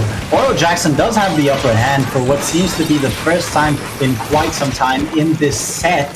They do capture the zone. They just need to paint up mid. We see Medi. I didn't even check if Medi was on the Vanilla Junior last match. I assume so because it was tower control and Big Bubbler was good. But now with this Big Bubbler, they might be able to latch onto zone just a little bit more, hopefully. They break that Booyah Bomb. This is looking very comfortable. Yeah, with how dominant that last game was, I think we forget how close the first couple of games were, or at least the second game was, with Splat Zone. So Oro Jackson's reestablishing themselves here. But while you get this great opportunity like this, you got complete control of mid, you got the man advantage right now, you need to get the KO right here. You can't surrender control of the zone back to AR and try to bleed out the clock. You got to find a way to put this one away right now. The zone being stalled out, it just comes down to who gets the splat. The carbon roller goes down, Kipper's in control of zone, and even though AR keeps the zone here and gets things back in order, it still feels like they got the advantage over Oro Jackson just because of how we've seen the other games go. Yeah, and if Oro Jackson loses control here, it's going to be very, very bad for them. I would explain why, but it doesn't seem like it's relevant at all, especially with this. Will they play this out? It's gentleman's rules. That is the only thing stopping them from playing this out, but it seems like Oro Jackson will be gladly taking the win, even with that DC coming out on the side of AR. Yeah, according to the rules, this would be played out, and finally AR is kind of waving the white flag here, except for that crab that's just busted out. So yeah, Oro Jackson, this is their win if they want to take it. I think you do take it just to stop the bleeding. I mean, look, they were... Again, I was kind of leading to the fact that AR, with how we've seen the last games go, would have felt comfortable coming back into that game. But with how huge of a lead that Oro Jackson had, you would think they would be the favorite to close out that game and get the win, which is why we have that rule in there. So I'm pretty sure that one's going to count, and we'll be moving on to the next game. Mm-hmm. And let me tell you, what does this influence mental-wise? Because sure, a win is a win, but I don't know. Maybe it's the pessimist in me, but if I was a member of Oro Jackson, I'd be thinking, oh, we just won because they had a DC. Oh, maybe we aren't cut for it. And if I was in AR shoes, I'd be probably thinking, oh, they're taking the win? Great. Doesn't matter. We had a huge disadvantage. They can only win when we have a DC. Let's run it back. Let's play game 5 and let's just win this. Let's just finish it. So, yeah. No, is what they're saying. So yeah, we're going to be moving on. Oh. Well, yeah, I don't exactly know what they're saying in the chat because I have to use Google Translate. But essentially that game is going to count. And we are going to be moving on to game 5. Now, still, Alliance Rogue, they get to make every single counter pick for the rest of this set. So they just have to win one more time. The only thing they can't do is play on a map at Mako Mart, Hagglefish, and that's it. Because those are the only 2 maps they've won on. They won on Hagglefish twice and Mako. So other than that, they can play on any mode. If they want to go back to Splat Zones, they can.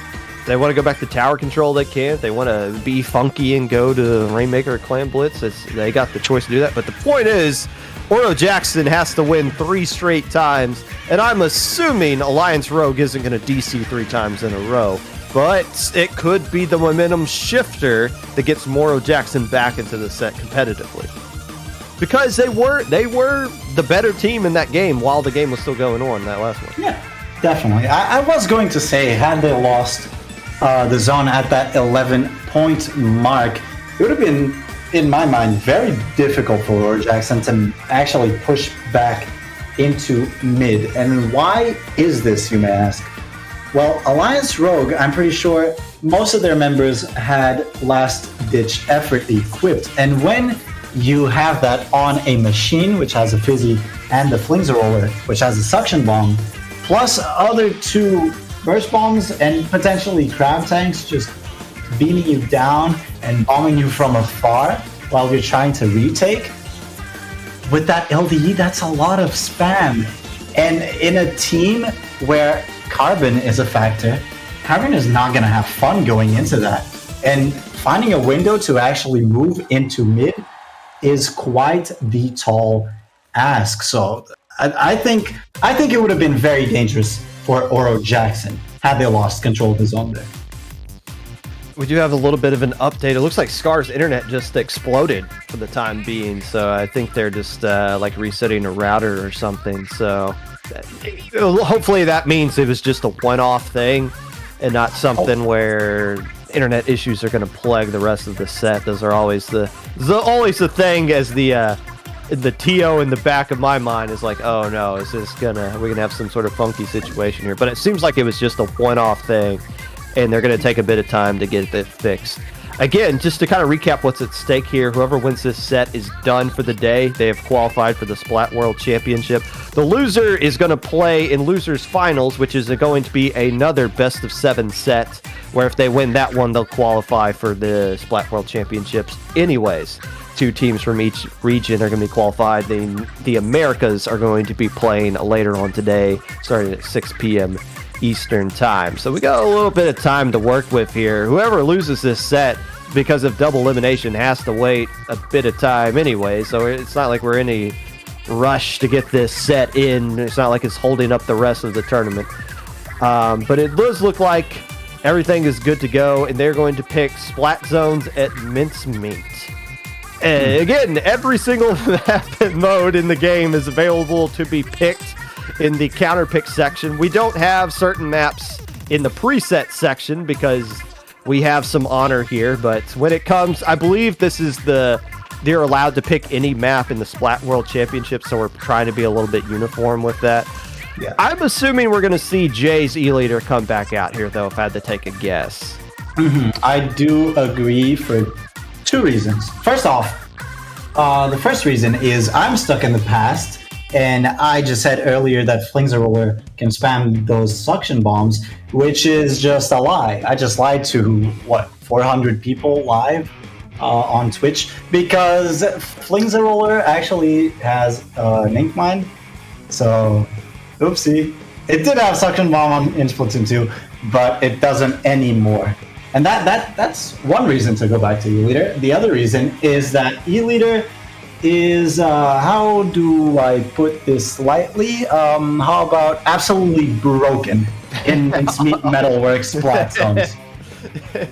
You get the E-Leader in mid, and you just take the win. Now, there's, and of course, when you're going up against Oro Jackson, who in that last match had absolutely 0 range to work with, you got to know that it's coming. You got to assume that the E-Leader is coming. So what is your comp going to be that changes it up? Are you going to be using missiles on your own? Are you going to be spamming Inkzukas from that Carbon Deco and just hope the RNG works in your favor to where you land one of the shots on that E-Leader? Like, you got to find some way to counter it now, because you got to assume it's coming. Or at least maybe they're giving it into planting the idea into Oro Jackson's head that it's coming. They adjust their comp only to see a Flingza come out on the other side with missile spam and Ink Mine. Regardless, I mean, look, when you have this map in the map pool and you have the ability to use an anchor and you know the other team doesn't, yeah, it makes sense to pick this. It absolutely does make sense to pick it, because you're not really going to get many other opportunities to pick Splat Zones meat in any other scenario. I'm surprised we even have this up on our overlay package. I guess we just have the ability to do everything. This will probably be the only times you see that particular map and mode combo show up in our Proving Grounds package that we got here. So nicely done, JPEG, for creating that. Nicely done. Indeed, it seems like Scar is still having a few issues with his internet connection or router. This might be the universe's way of saying that Oro Jackson might just reverse this. Is that true? Did you hear that, Hopgun? Oro Jackson might reverse this? What do you mean? I don't know. They might reverse sweep this. They would have to. And you know what? If Scar doesn't join the lobby, it'll be a lot easier to do in a 3v4. Well, right. Only time will tell, I guess. But either way, I thought you were saying you would like to see some tower control, or some Rainmaker Clan Blitz, rather. I didn't say I wanted to see that. I just said if Alliance Rogue wanted to get funky, they could have used that. I remember there was something where the last Splat World Championship, Starburst thought they were going to be playing a Clan Blitz team, only to find out they weren't a Clan Blitz team as they were playing them, and they didn't pick it. So, like, they prepared for the wrong mode essentially. I think that's the case. I didn't watch that tournament in particular, but I saw them tweeting out about that. So that's why we have every map and mode available to be counterpicked, just because we want to prepare these teams. We want to see these teams go on and be successful in the Splat World Championship. And in the past, it's always just been this party on Twitter whenever one team from the West beats anybody from Japan. It's not that you won the tournament, you won a match. That's enough to have a parade going down the streets of whatever country that you're representing there. So we're trying our best to get things going up here and get things more in line with what these teams are going to be seeing down the road. But I mean, it's and we did get some confirmation. I just asked if they're planning on coming back, and they do say yes. So hopefully that's going to be the case. If not, if anybody in chat is available to sub, we can just bring you guys in. Why not? I mean, you are allowed to have one person outside of the region you're representing on your roster. So if anybody wants to sub, go ahead and hop on in here. I'm just DM Kiver. I'm sure they'd be more than happy to talk to you right now. Hey, you know what? Inkfair are a lovely, lovely production and streamer and spectator and everything.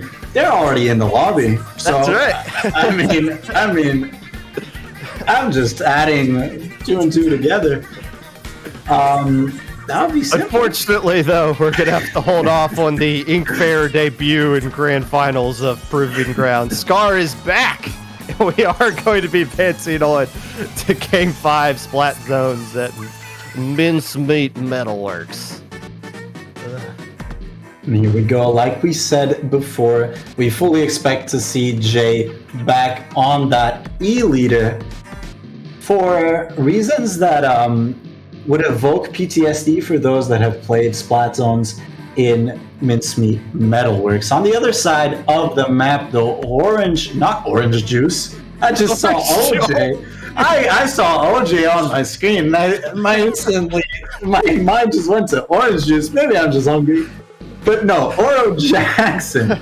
How will Oro Jackson find an answer to this map against AR? A team that just reigns over supreme range-wise against Oro Jackson. How do they do it?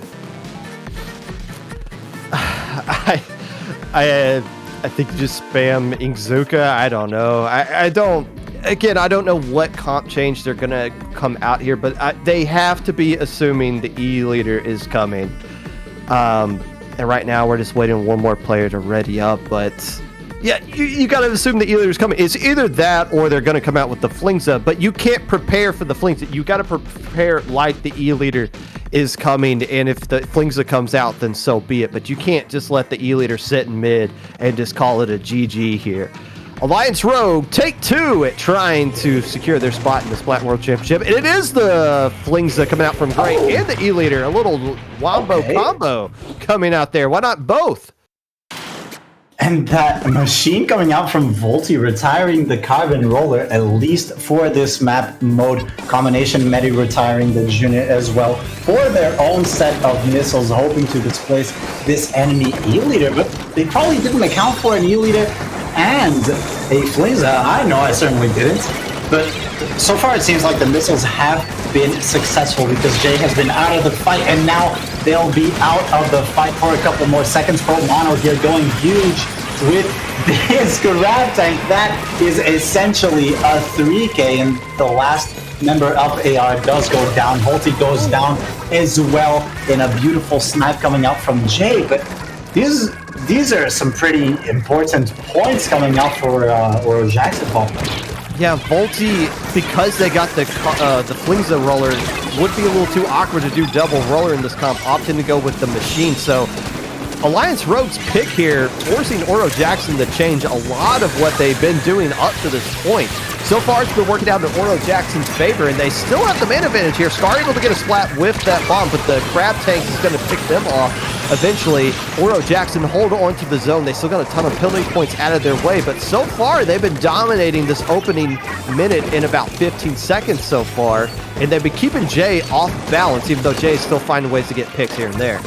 Oh, Jay is not going to have a pleasant surprise if he dares peek outside of that little window, which he does. Promano there tries to get a pick, even two doesn't get any. Kibber replies with his own Splash-O-Matic, and this is certainly control going out for AR if they can cap the zone and actually gain some ground, push up, and take some threatening positions as 3 of the players of Oro Jackson go down. This just seems good, and this seems like the start of a lockout that will last quite some time, quite some time. Yeah, but it doesn't look like they're going to find a way to get lead just because that machine player goes down. But they do have the specials necessary in time, and these missiles are going to come out. Are they going to chase everybody away? And it looks like it will. A nice combination of the missiles with the Booyah Bomb. You know, with the missiles being nerfed a little bit, it's gotten to the point to where people just fire missiles whenever they have them, regardless of if they combine with something or not. But now that you have to be more efficient with your missiles, it makes more sense to combine them with something, that time being used effectively with the Booyah Bomb to auto-cap the zone. But right now, AR able to bounce right back, and as soon as they get done with their penalty points, which it looks like they will because they got 2 players down on the side of Oro Jackson, that'll be lead for AR. Yeah, definitely Will Funny here can try to make a hero play, but ultimately will end up popping the crab tank. I did not expect that, trying to capitalize off of the only member from AR, that being Kibber coming from spawn, only member coming from spawn, that is, and they managed to flip the zone. This is a very stally game, not so far, but right now, as neither team is actually looking to push past the zone and into enemy territory. But not before lead can flip back into AR's favor. Jay under attack right here by Promano. And it looks like Promano is able to kill somebody else instead, but Jay's still forced to back out. So that was a great little skirmish attempt right there from Promano, not getting the player they wanted, but keeping Jay off rhythm enough and causing enough distraction for the zone to fall into Oro Jackson's favor.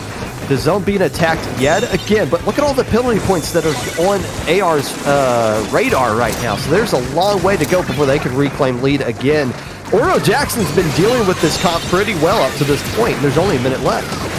Yeah, they really have, and I think that is due to their comp allowing for a more aggressive style of gameplay. Promano there almost getting the pick onto Scar would have been huge, but in turn Scar does get picked onto him, rolling away, trying to get those missiles to be over. And now Jay with this wave breaker maybe popped a bit prematurely, because what is that going to do for you? Maybe it just doesn't allow their enemies to push into their base, and with that pick they look like they're ready to go, and they really need to, or else they're gonna get KO'd. Pop gun, but now Kibber might get a pick. Those are 3 picks.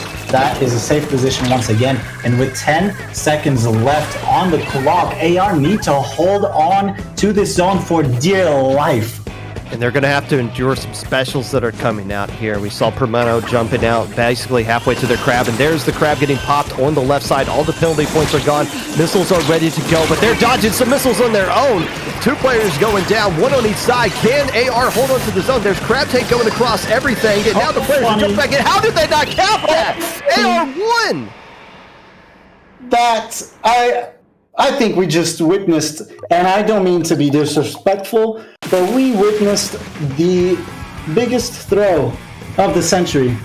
Because Funny was holding that ZR button for that turret mode of fire that the crab tank does offer. Had he just pressed the bomb button for that just huge expo shot, maybe they could have capped. I'm not saying that is for certain, but it would have definitely increased their odds at winning this game and actually keeping their opportunity to qualify right here and now in these winners finals. But alas, Alliance Rogue is the first European team to qualify for the Splat World Championships.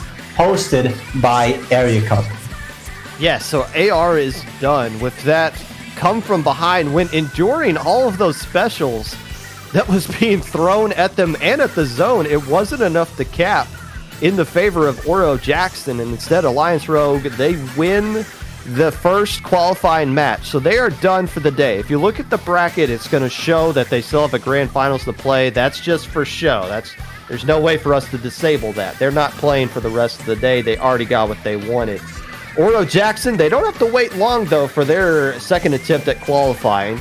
We're going to be heading now into losers semifinals, which is going to be taking place between Or Else and Grafeyard Shift.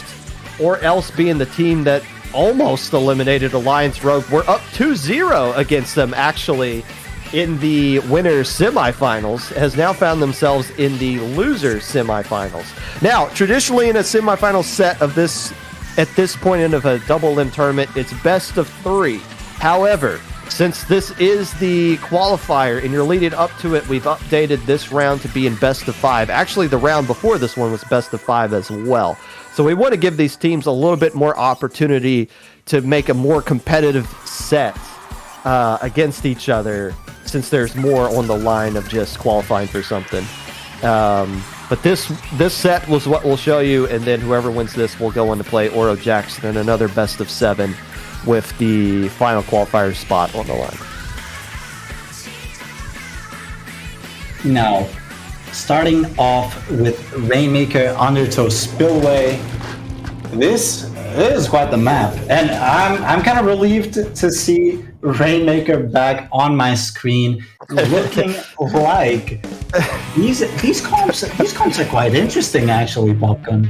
Are you excited to see triple splash from the side of Grafeyard? Yeah, this, as I said, quite interesting, because it's interesting. It's interesting to me just because it just shows that Splash is kind of a strong weapon, you know? And this is not the first time we see this kind of comp in Splatoon, and look at this. It's working. They pushed up to 75, and of course it's gonna work. It's 3 splashes. Yeah, it's maybe in the future a triple splash comp will be something you see in a fun PB, but now it is meta.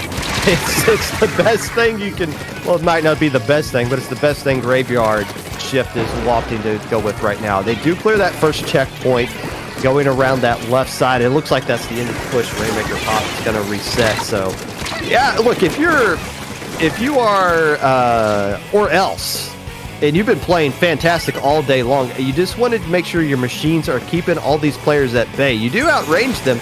You just want to make sure you got plenty of paint behind you can back up, and you want to locate that touchers at all time. As you see Orion able to take care of Sindal, sharking around that left side, clearing it out, and opening the doors for another push opportunity. And that was a very clean pick onto Sandu, definitely. It looks like Grafeyard are opting for this left side push once again, but Or Else has spotted that, and they've decided to move into this area as well. But it doesn't matter, that Splash is going down, and even with these missiles, with 3 players down, there's no way you can defend this Terra. What are you shooting, Terra? Just to run, you need to go score some points, because 10, 9, 8, 7, 6, 6 is a winning lead in this map, Popgun. Yeah, and you still got a full checkpoint to go. They would like to get the KO here, but I don't think they're going to. Oh, Xeris is kind of doing something funky around that back door there, and I don't know if that's a stealth jumper. It is! So they're going to be sneaking in a few more players on this right side, able to get a pick on one of the machines, as Xeris is now in a 2v1 situation, not going to work out. But Grafeyard Shift finally is going to back out now, but they at least attempted at putting this one away early. Yeah, that is a very threatening push, Or Else, I'm going to say it, they need a miracle right now, especially when the Flingza Roller is the only player left alive, and that is not for long. He manages to get a trade, not sure how that happened, but Phoenix is taking the Rainmaker deep into enemy territory already. Orion, they're trying to go for the flank. Sendu, I don't think he's aware. Sendu might get caught out from behind. It doesn't seem like their paths have crossed though. how do they get out of this predicament, Popgun?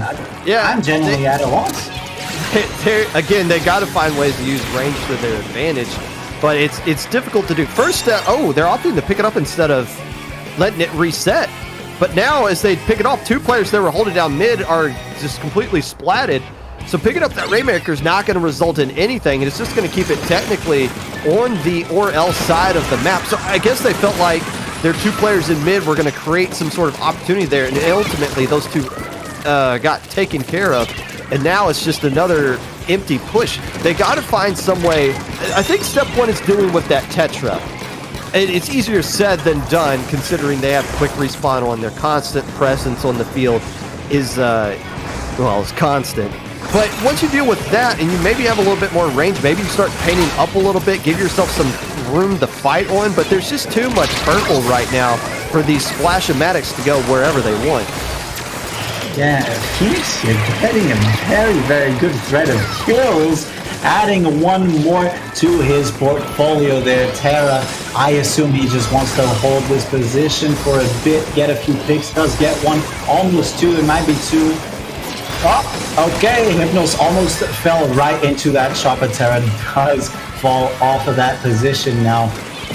Which, I guess it's fine as long as he doesn't let the timer run now with all of his teammates around him, which it seems like it might happen. No, it'll go down. He will be alone. Only he will go down from the explosion. Now in a 4v2 scenario, and with 10 seconds left on the clock, this is Orel's last chance. They gotta get to popping, they gotta get to grabbing, and they gotta get to running into the other side of the map. And Popgun, this seems impossible right now. Well, step one is dealing with this Tetra, and I don't think they're going to find a way to pass that first check, shut down the push. Yeah, just nothing giving there for Orel's. They couldn't deal with the extra paint that was on the ground, the mobility, the killing power. Even though they had more range, it doesn't really matter when there's no real ground for you to fight on, and Grafeyard Shift just dominated that one from start to finish. I don't think Orel scored a single point on the board, actually. I'm not quite sure. No, you're absolutely right. You're right. They didn't. That means they didn't even grab it and run it past mid. You see how much oppression that is? That you can't even score to 99, which would be pick up the Rainmaker, hold your left stick forward for, what, a millisecond? It didn't happen. Now game 2 is going to be moving on to Clan Blitz at Eeltail Alley. I don't know if Grafeyard Shift's going to use the same exact comp. We're going to see that Tetris coming back out. But I guess you could get away with finding use out of triple splash. I mean, splash is what it is. You can't really go wrong with it in most scenarios. But now that you know what's coming, if you're or else, I wonder if there's something you do change. If Hypnos on a map like this maybe uses that E-leader, although we have... Actually, no. On this exact map and mode earlier that we saw from Orel's, they used Splat Charger with Ink Vacuum, I believe. So maybe that little bit of extra distance can help them out here. Yeah, maybe it will, but I'm not quite too sure because Ink Vacuum has definitely fallen out of the meta, or at least compared to the start of this game's lifespan, where you'd see an Ink Vacuum on every team, regardless of the mode it seemed. But now, I'm not quite too sure, but at the same time, I don't know if Hypnos wants to be holding that Flingza roller once again, especially if GY keep up with this kind of comp. But at the same time, Zeras might be switching to a charger weapon himself. But we're about to see. Game 2 in this best of 5 coming out here. Grafeyard Shift currently up 1-0 over or else. As we do see Hypnos not coming out with the Splat Charger, but the E-leader instead. Zera's not going to respond in kind, instead drops their splash for the machine. So things calming down a little bit here, but the difference here obviously is Hypnos coming out with something completely different from what we saw in the last game. If they can find ways to hit their shots and everybody else can start running in and start hitting the splats that they need to clear the opportunity for the Iliad to push up, or else can find a way to get back into the set. And Benny there got the first splat of the game, but he got a crab tank explosion shot right on his face. It's been trade after trade after trade in mid right now. Phoenix trying to lob some explosions over to the other side of mid as well, but it just seems like a stalemate. 45 seconds have passed and no team has really done much, but maybe with this pick Grafeyard shift, especially with 2 picks, maybe they'll start making a move, but no, Benny equalizes the people advantage, and now it is a 2v2 in mid. After a minute, nothing has happened. 10 clams to Grafeyard shifts his name.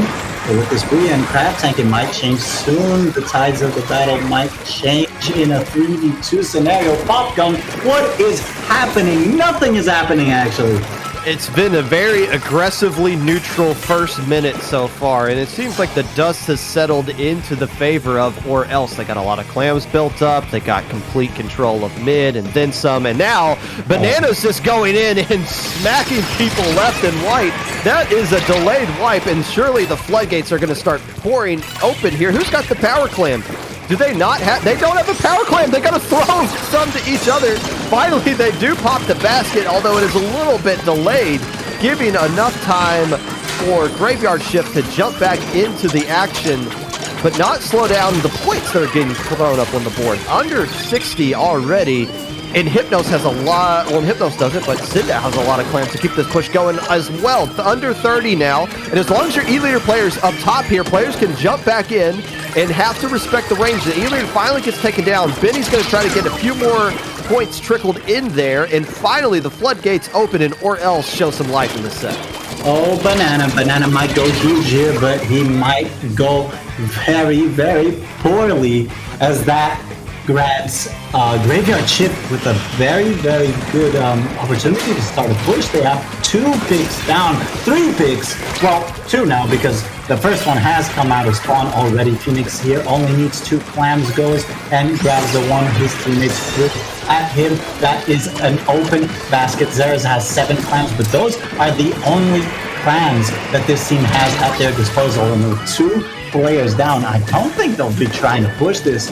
And 73 versus 20, or 74 versus 23, that's not convincing at all, especially with 2 minutes left.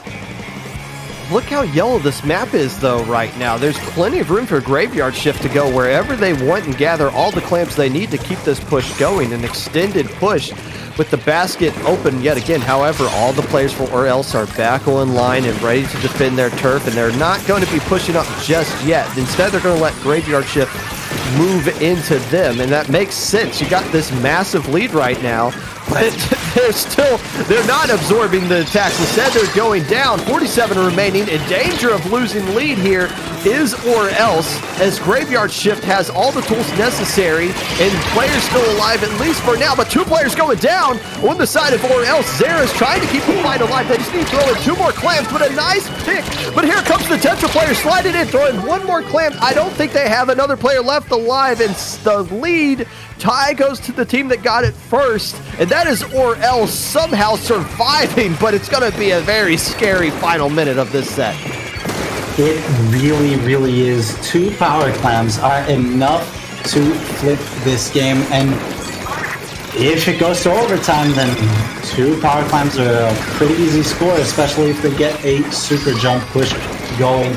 But that is not their concern right now. Their concern right now is getting a couple picks, maybe enhancing this already pretty, oh no, not pretty good, this terrible lead that they have right now, because it's literally 1 point off. They get 2 people down. They score 1 clam, but if they don't score anything, this just means that they have just lost it. They might have just lost it with 15 seconds left. This just means that they offered this enemy team a power clam that will spawn below their basket. They just need 1 of their players to pick it up and then score a few other clams. And as Benny is going down, this is terrible because they score 1.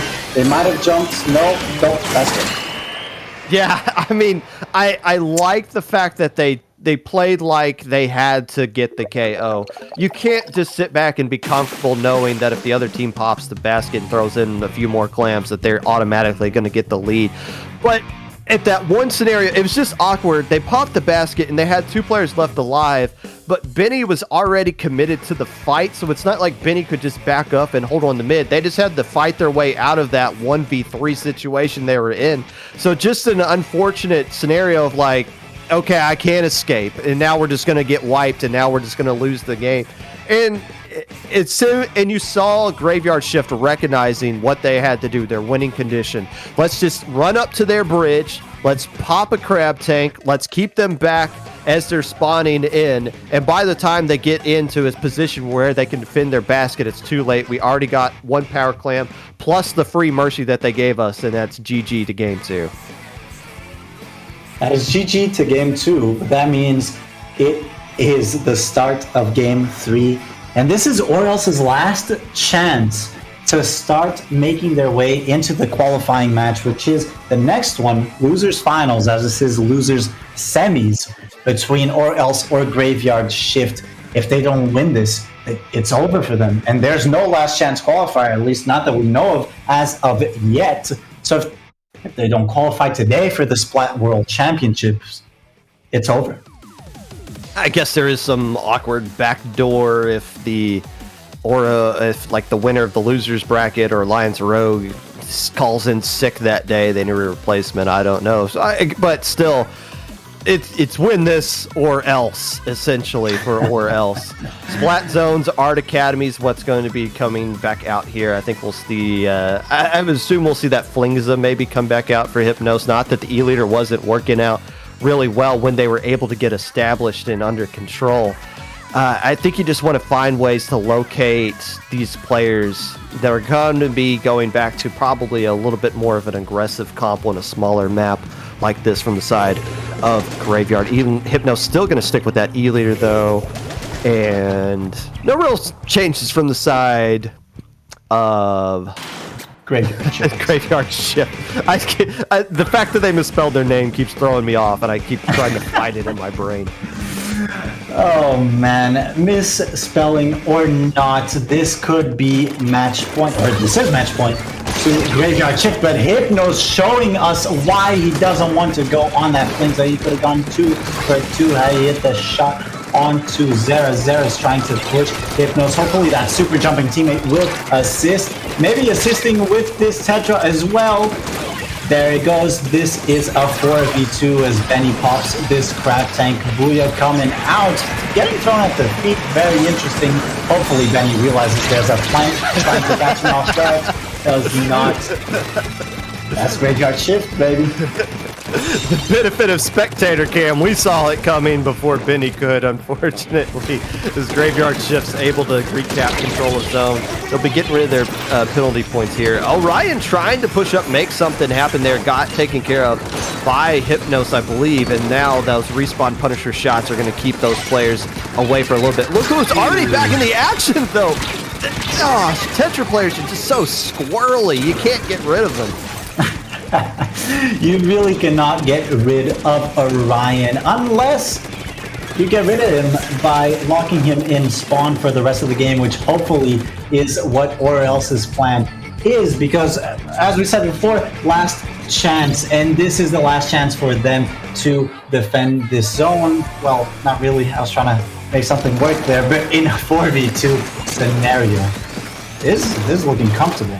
If they get the pick onto Phoenix here, which they will, it is getting real comfortable. Orion just decides to roll 4 times, meaning he is stuck in place right in front of that E-Leader, which just means you're dead, man. You're dead. 15 ticks left on the clock, Popgun. Yeah, Grafeyard Shift might have a slight opportunity because that machine player did go down and now the splash. But Banana's in a great situation to try to get something, but gets absolutely nothing out of it. A good shark just couldn't land all the splats or all the hits in the right order. So Grafeyard Shift keeping this game going a little bit longer, and they're already basically done with their penalty points. And now it just comes down to the Tetra player. How long are they going to hold that spot right there? Because you know they're just dying to get up there and fight everything that they possibly can. The crab tank ready to go on the side of Graveyard Shift as well. Yeah, but with every special coming out, oh, and a pick from Hypnos, that we are on that left side zone. This will definitely be a flip. Am I right or am I wrong? And I'm probably right after that shot. Hypnos going huge right now, but the Tetra actually jumping onto that right side. We saw his little shadow as he jumped, but did go down. They need to flip this. They need to flip this or else I'll be very, very angry. Oh, please flip this. Oh, there it is. They stave off the wrath of Dura, at least for now. Yeah, I was thinking the same thing. It's like you got everything you need to cap the zone, go do it. And Hypnos is starting to really heat up here. Are you going to tap that person to death? No, but they recognize the stealth jumping Tetra coming in there, gets the trade. But yeah, Hypnos has been hitting some crazy good shots right now, and that might be what's keeping this team in this game right now. Yeah, but if they don't want to get knocked out right now, Hypnos will need to hit a couple more shots. Orion gets the trade.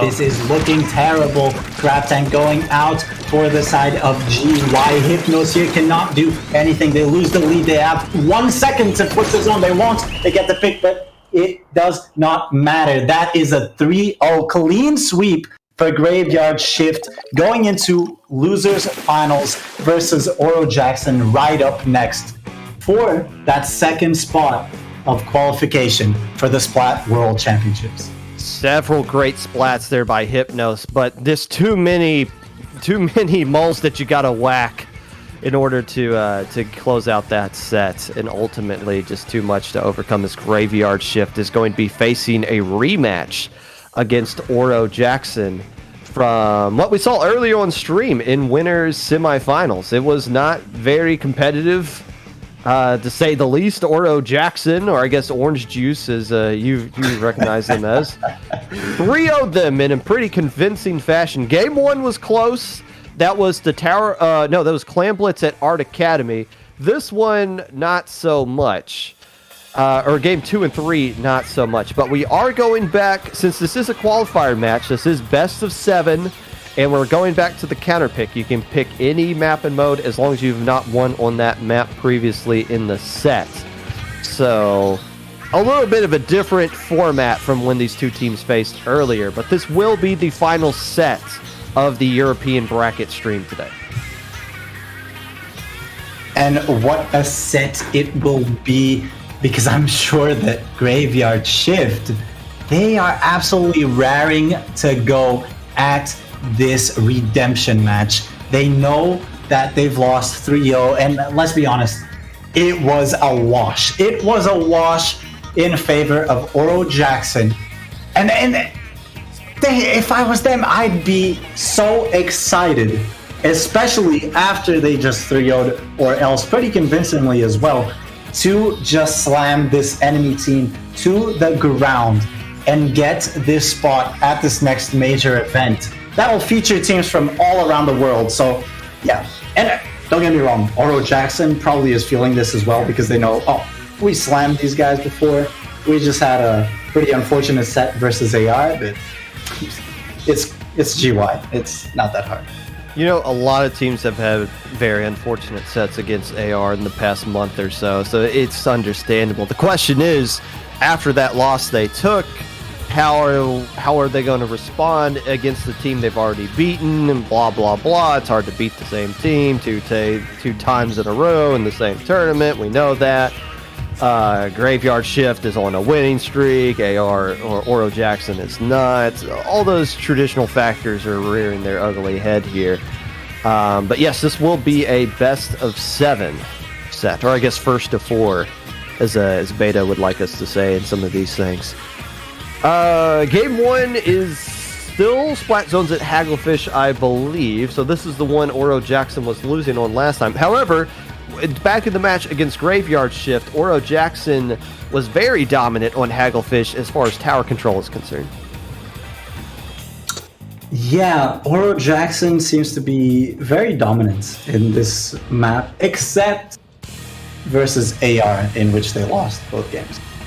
But this is not AR, this is Graveyard Shift, and it seems like they had a much better matchup against them, and they know exactly what they'll try to do. No amount of Crab Tank spamming can defeat Oro Jackson as of yet.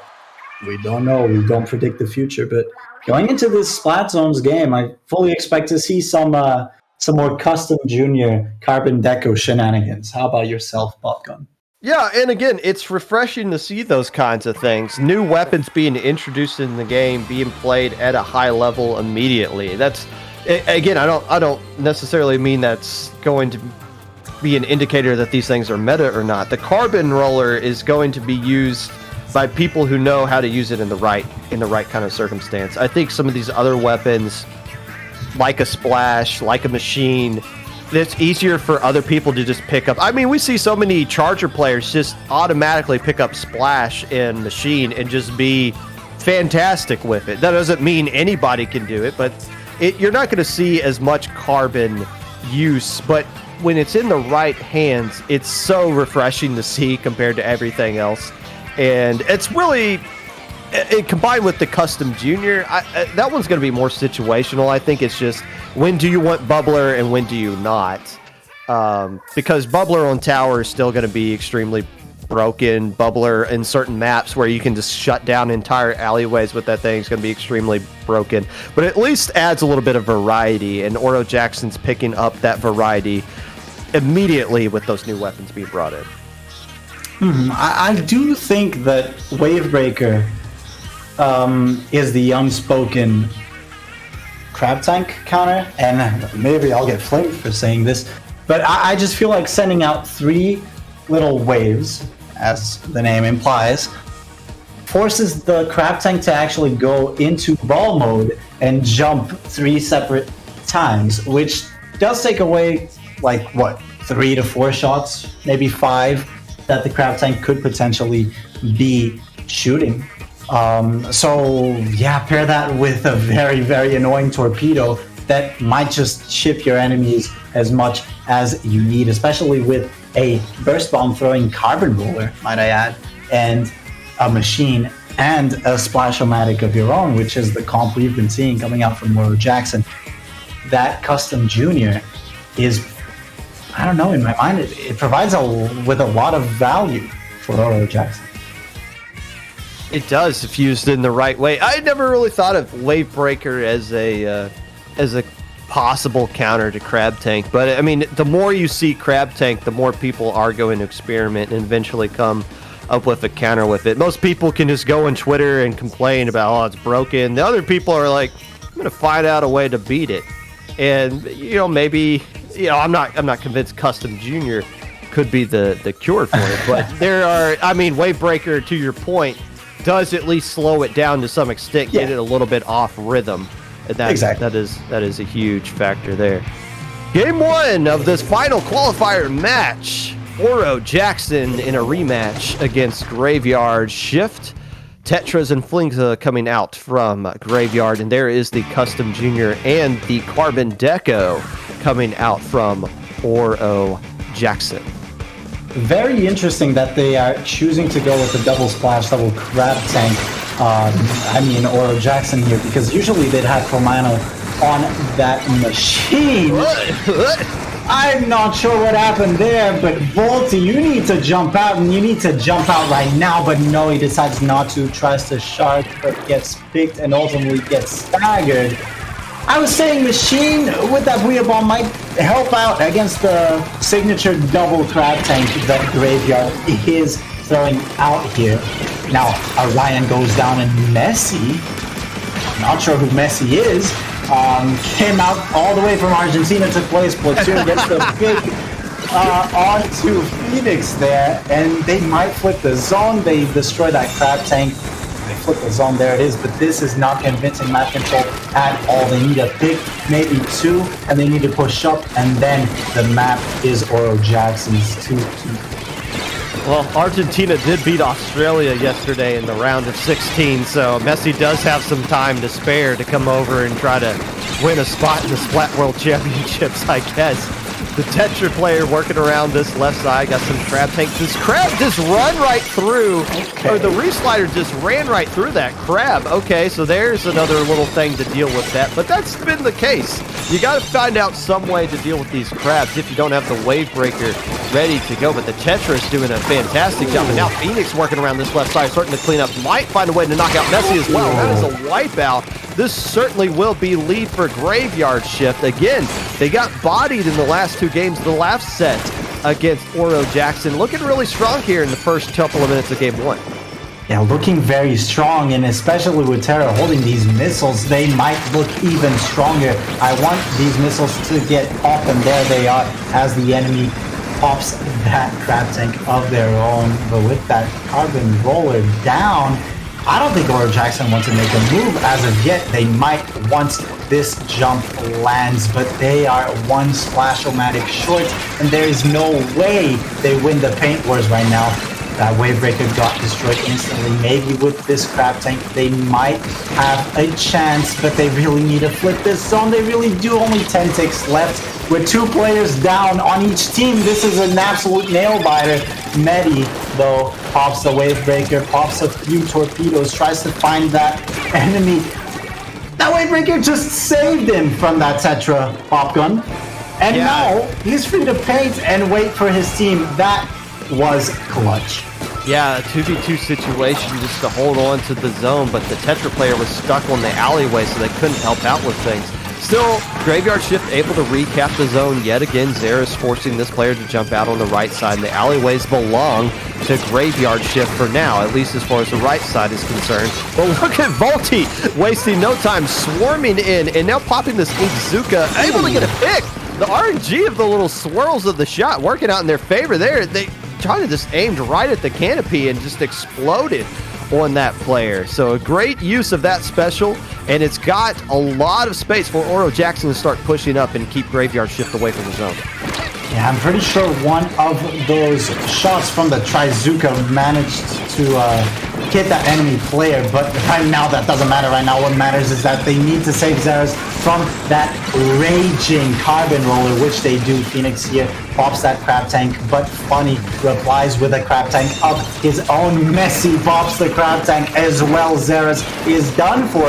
If he isn't, he's just very lucky, but no, he goes down, and this is probably a KO, because what can they do? This is a KO, and this is game one going to Oro Jackson. You know, that game one had a lot of what the game one the last time these two teams played against each other had, which was Grafeyard Shift having an opportunity to close out the game at one moment, and then just a little bit of a misplay cost them the game, and then the set went out of control from there. This time around, Grafeyard Shift had a situation where they could have got the KO in the zone. It was a 2v2 situation. There was a better painting comp with the 2 players left alive on the side of Oro Jackson, but if that Tetra player just got to round the back door and completed the flank just a little bit quicker, they could have got a splat and put the game away right there. It's just those little individual moments that are the differences in those game one so far. And the last time we saw this, Oro Jackson started to turn up the jets and just run away with it. But this is counter picks. This is best of 7. We got a long way to go here in this final match of the day. So we'll wait what the counter pick for Grafeyard Shift is going to be. I guess we should make them aware of what the counter pick rules are. And I'm glad you said that, because I was thinking exactly the same, Popgun. The counter pick rules for this tournament state that you can pick any map, any mode, except for the mode that you previously won on. So say Grafeyard Shift win this game 2 that we're heading into. In game 3, Oro Jackson cannot pick splat zones. They actually can. Actually, They just can't go to Hagglefish. But if they want to pick splat zones over and over and over again, as annoying as that could be, they are allowed to do that, because as far as we know, that is the same rule set they'll be facing. Exactly. I kind of got them both mixed up, their map and mode, but yeah, that's absolutely correct. That is my bad. You can pick the same mode, you just can't pick the map you previously won on. Is that correct now? Yes, but if you're Oro Jackson, you're hoping you don't make any counter picks at all. Now, the thing is, we do need a counter pick at some point from Grafeyard Ahift, or more commonly known as Graveyard Shift. And I don't know if they're aware of that or what, if they're not paying attention to the chat. Oro Jackson does, because Oro Jackson played in the other counter pick thing. Graveyard Shift didn't, and they were... so we're just going to take a little bit of time to wait for the... finally. Splat Zones at Wahoo is what they're going with. That, to me, is the classic Xera's map. Because Xera's, in the previous game, played Charger. And let me tell you about Charger's special in Splatoon 2. It is Stingray, or one of them was. And let me tell you how good Stingray was. Now let me tell you how good Stingray was in Wahoo World. Very, very much. So yeah. This makes sense to me. So you think they're going to come back to Charger here, where we've been seeing Xera's They'll go to E-Leader. They'll go to E-Leader because in my mind, I think Graveyard Shift want to abuse the fact that Oro Jackson barely has any range outside of the crab tanks.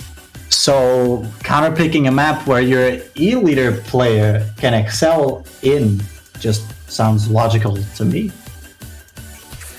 And, you know, it's... I get the point that I was going to make there. It is, it's interesting that since you can pick any map and mode, that includes maps that you're not traditionally going to see in other tournaments.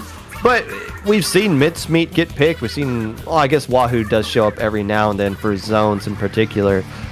But some of these more obscure maps, there's still some advantages that some teams have over other teams, and they're not going to use Tetris or Carbon. They're not going to use any Chargers. So what's? Oh! I wonder what's. You're right. Oh my god.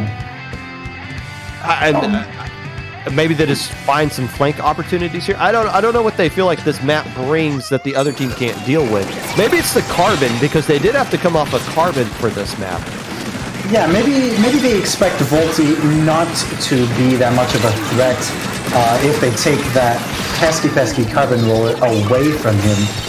Right now, Ryan is the only fallen soldier right now in this entire game now, with another Splash-O-Matic going down from the side of the GY, but Orion there gets a couple nice picks, maybe a third. That is a third, not a fourth, but it doesn't matter because his teammates will clean up house, get the zone, and get full map control. Xera's here trying to climb this. Not sure what the end game was there.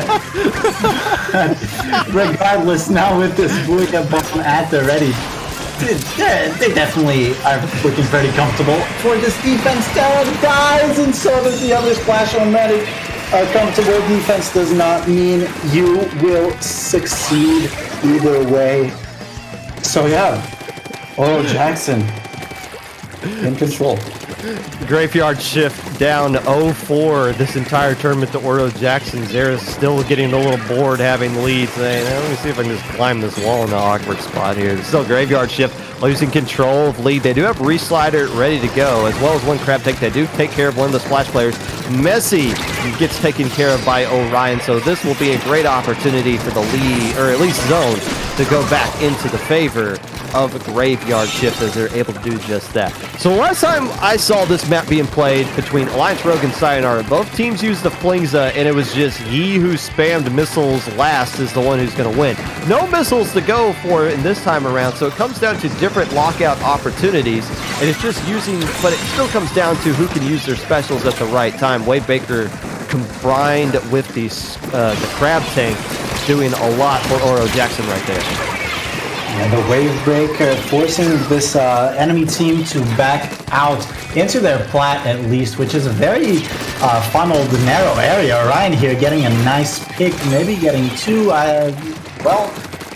Volti on the machine did also go down, so this is a pretty safe recap if they're fast enough. Please, there it is. That is the flip on the zone with this wave breaker. Maybe Orion will get spotted. Maybe he will feel forced to pop this Reef Slider, and there it is after getting one pick, distracting, forcing all of the eyes of the enemy team onto him, but it doesn't matter because the Booyah is getting popped, and the full force of Oro's Jackson's Crab Tank Arsenal is coming at you. But Orion gets a pick, and he might get two. This is a flip. This is the flip of the century, Popcorn.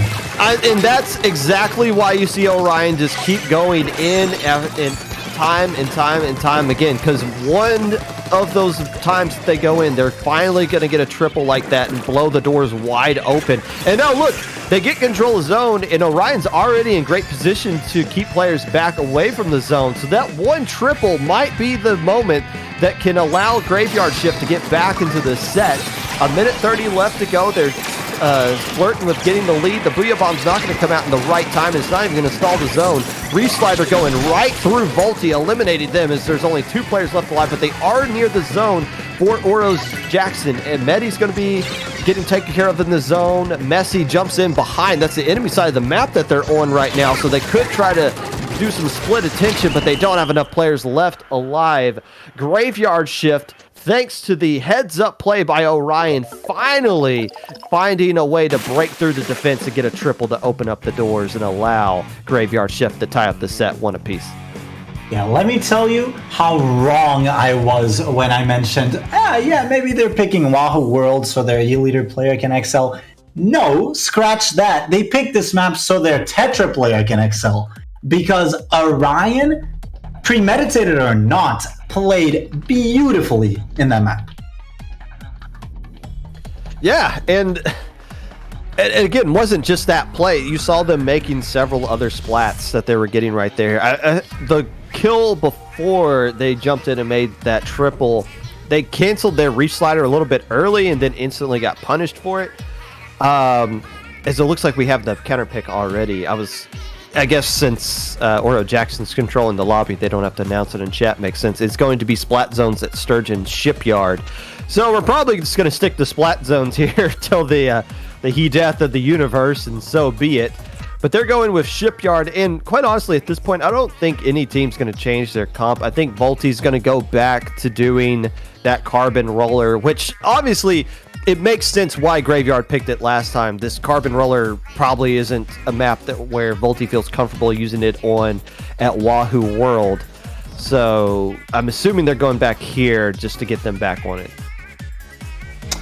Yeah, it's also a map that we've seen Oro Jackson do very, very well on. It was, I believe, the only map that they took away from Alliance Rogue in the winner's side of the bracket where they lost 4-1. So they do have a right to feel good about this map mode combination, Popcom.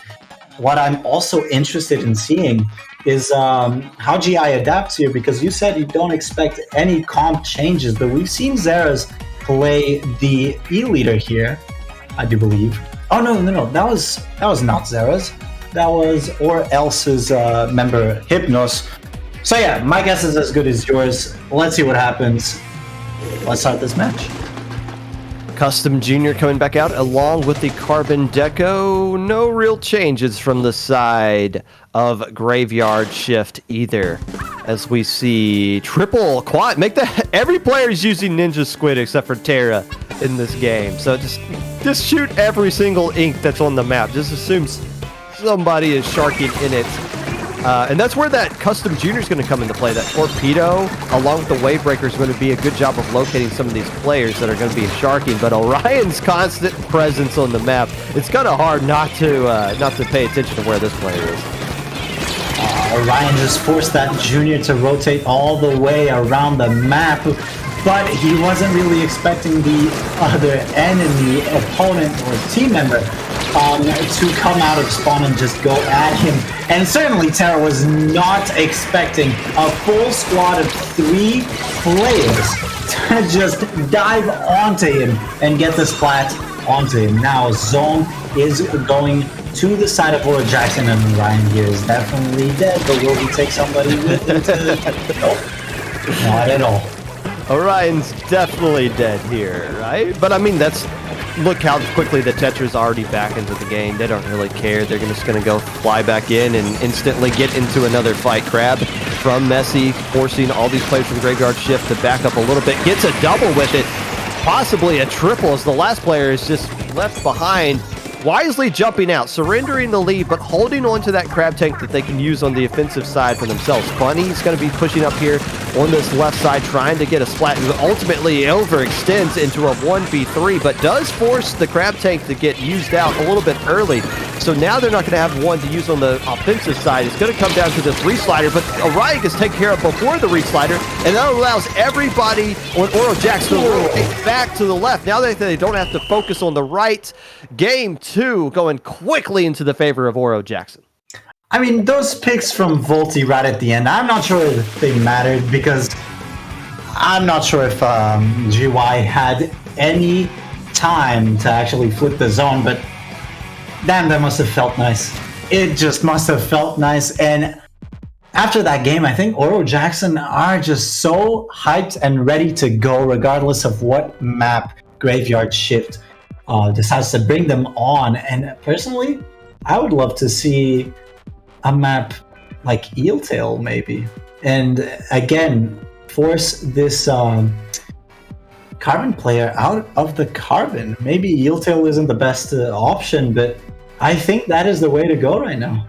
Yeah, that's definitely, I'm assuming that's what's going to be on their mind, because as you look at the comps between the two teams, that's the one main difference. You got a Tetra player, they got a Carbon. What is something we can do to maximize our Tetra over the Carbon? And then it's just Splash versus Splash, Machine versus Machine, Unga Bunga, you know, you just win those fights. But that's where counter picks come into play. So we're going to have to see something come out here. I don't know if they're going to stick with splat zones again, unless they're... Now, every map is available, except for Wahoo. Wahoo's the only place they can't go back to.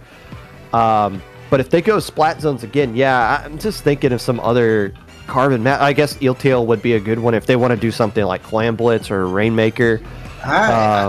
Personally, I would go straight into Mincemeat. Because although we've seen Oro Jackson play really well there, we see that Volti usually goes on the sloshing machine for that map, but nonetheless, they go to Eeltail Alley, so I guess our first instincts were correct. Well, the stream is like 15-second delayed from reality, so they just heard you saying Eeltail before you could say Mincemeat, so they went with that instead. But yeah, we're sticking with splat zones. Welcome to a splat zones only tournament here. As I mean, it's the rules allow for this, so they're going to go with it. You know what? Both teams are winning on splat zones, so be it. But yeah, Eeltail, to the point you were making, this one's probably the best one that works out into your comp's favor as opposed to what Oro Jackson is bringing out. And it just comes down to, is Volti going to have to change weapons again? And it's not like Volti's uncomfortable. It's like, oh, you took away my Carbon Deco. It's not like I wasn't using things before up to this point. But you do at least want to calm them down a little bit. And I think that's why they picked this map, which is what you were pointing out earlier. Well, going into this, I expect OJ to fully run at them as they keep the Carbon. I think Volti just thought, you know what, I have a Burst Bomb, I have a Trizuka, which is amazing in this map. So yeah, let's just run it. Terra now on that Flingser roller, trying to spam those missiles. Maybe not spam, but use them in a way that will allow his team to capitalize off of. But unfortunately for him, Orion did go down very, very early. Zerazir trying to pressure this enemy on that right side, and I love that chaining the Carbon rollers, not the Carbon rollers, the crab tanks, as Orion goes down, and Messi here secures the right side. No real control of mid as of yet, Paul. Yeah, those early missiles coming out did take care of Volti on the side of Oro Jackson, as Grafeyard Shift is now finally able to get into control of mid. More missiles coming back out, but again, the cooldown on the missiles, it's a new thing with this patch, so you can't just spam them willy-nilly. You got to start combining them with stuff. Even though we saw missiles coming out early, you're still going to see that, I feel like, pretty often, just to discombobulate the team from the start. But now Oro Jackson absorbing all of the specials at the beginning of the game, got themselves resituated right now. And we talked about maybe they picked this to counter Volty. Volty's still using this Carbon Deco, and it's just sharking around mid and able to just erase that Crab Tank with the Inkzuka. The Inkzuka works out really well on this map. There's only so much you can do about that. Yeah, I don't think you counter Volty. I think Volty counters you, because that Trizuka shot was beautiful and exactly what they needed to secure a lead of at least 50. I'm very surprised that this zone is not being contested, especially now that the Splash-O-Matic is down. GY will definitely face some troubles, but Orion is going huge. He has gotten 2 picks, and now, along with these missiles, Messi will be forced back out. No, he will get picked off, and now finally GY has a chance to breathe a little bit and get this lead, or at least a couple points on the scoreboard before the enemy team pops their specials like so. Popcorn, this is not good. They were able to neutralize Orion before they could start pushing up. They threw the torpedo that forced Orion out into the open where the Crab Tank shut him down. So a great little teamwork play right there to kill the Tetra before they could start pushing up to the enemy side of the map. Missiles getting popped, I'm assuming with a Crab Tank, trying to combine those two, locate the players and do the same exact thing to keep Oro Jackson off balance. And Grafeyard Ship does have more players alive, but there is a weight breaker in the zone that's going to try to provide a little bit more presence onto the field. It's not going to be enough to stall things out, though, as Grafeyard Ship finally caps the zone, but they still got a little bit of ways to go to get the lead back into their favor. They're tied with the man advantage. Orion's starting to push up, and this is where you do not want to see the enemy Tetra push all the way up right here, because they're drawing a lot of attention, ultimately falling back down into the zone. Yeah, and that was one of the only times in this game that we've seen a player push deep into enemy territory. Orion there assists a kill from a burst bomb from his teammate. And he's still just dancing around in this enemy core team. Might get a pick. There it is. Orion is going huge this game. Once again, it seems like that's something we say quite a lot, Popgun, but now he is going down. Phoenix there sharking, but if GY managed to flip this, that can be pretty good, because Phoenix is not in a comfortable position at all, unlike Oro Jackson. I am saying all the incorrect things, but it doesn't matter, because these players are making all of the correct plays, Popgun, and they are ready to retake this and possibly KO this match. Yeah, they got rid of all their penalty points, and they got a Crab in zone, but I don't know if this Crab's going to get any picks or not. It's just going to attack the other Crab that Phoenix is busting out, and now the special advantage is going to be in the favor of Grafeyard Ship, as they're laying down all kinds of hell across the zone, but it's not going to be enough to cap it. Can they find a way to cap it right here? No, they don't get it, and the points are still going into the favor of Oro Jackson. Phoenix, trying to stay alive in zone, is getting attacked, ultimately gets traded, but still the lead flipping massively into the favor of Oro Jackson, and there's a ton of penalty points Grafeyard Ship have to pull through, and they'll have to do it in overtime if they want to win. Yeah, this is a lot of pressure because it's all or nothing. And with that Tetra going down, the odds are looking grim. Wavebreaker, Crab Tank, 2 Crab Tanks coming out. They need to paint the zone. You need to paint the zone. And with 2 members going out, that is game. There's no coming back from that. That is 3-1. Match point going to Oro Jackson right now. They could be about to qualify, Popgun. Yes, they're 1 win away from doing it. Grafeyard Shift's going to have to win 3 in a row.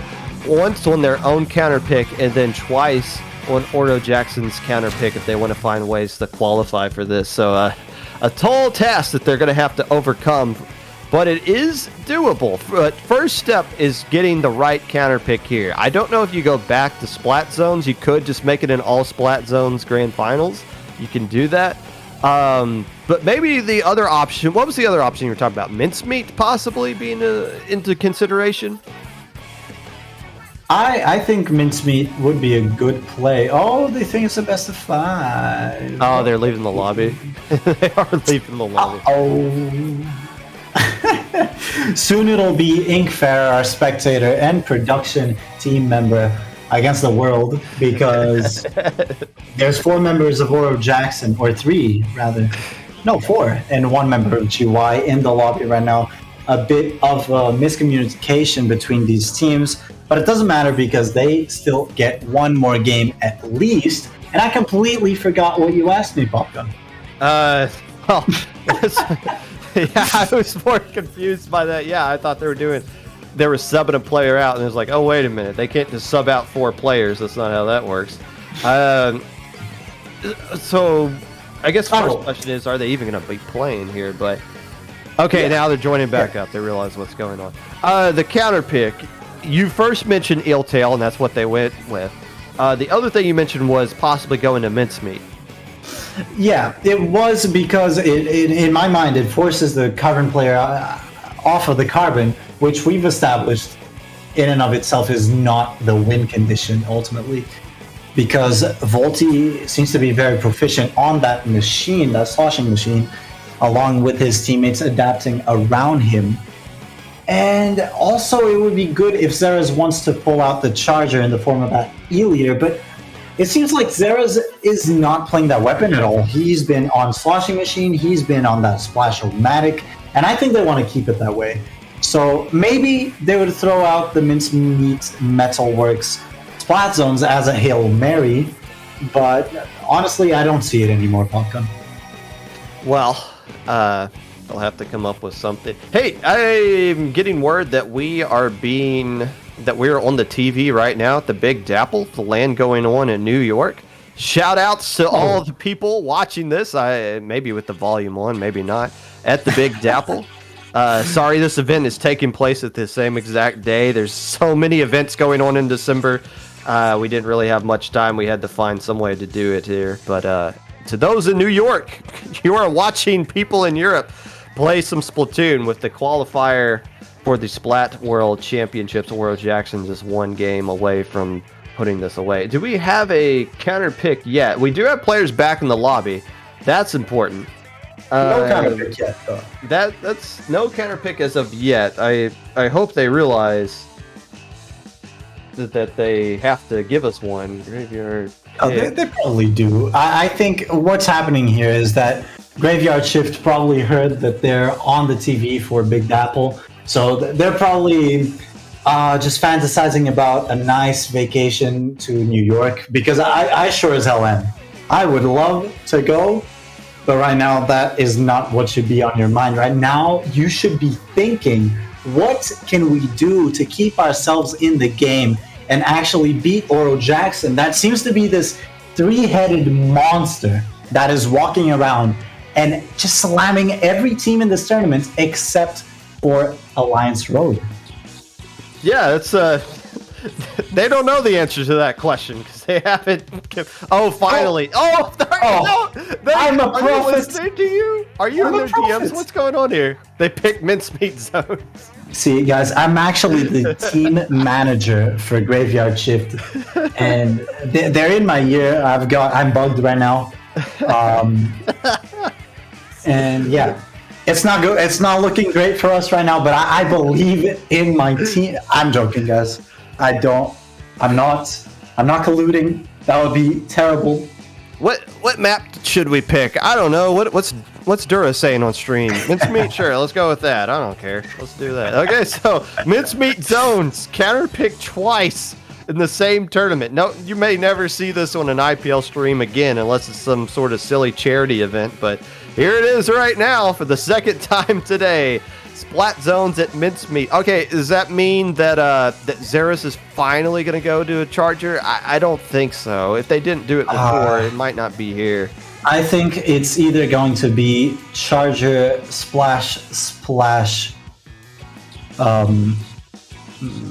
What's it called? Oh my god, it escapes me. Tetra, or we're just gonna see like triple splash Tetra once again.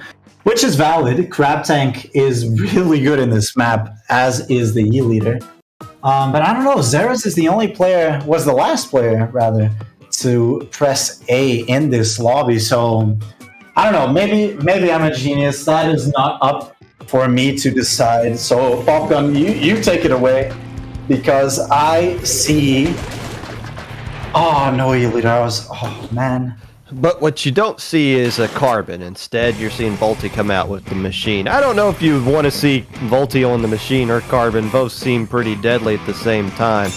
But you do see the flings that coming back out from Zera's. And again, it's just going to come down to, can Orion come around this right side and get some picks? Able to get one on Volty and open up the floodgates, and now are able to get another pick as well. Hey, a E-leaderless Flat Zone's mid-speed game. This one should be slightly fun to watch, maybe.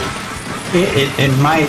Instead, we're going to have a crab rave in mid all of the time. And might I just say that Orion there perfectly snapped or flicked his reticle over to the enemy, or to the other enemy, because the first guy he was aiming at had a crab tank activated, but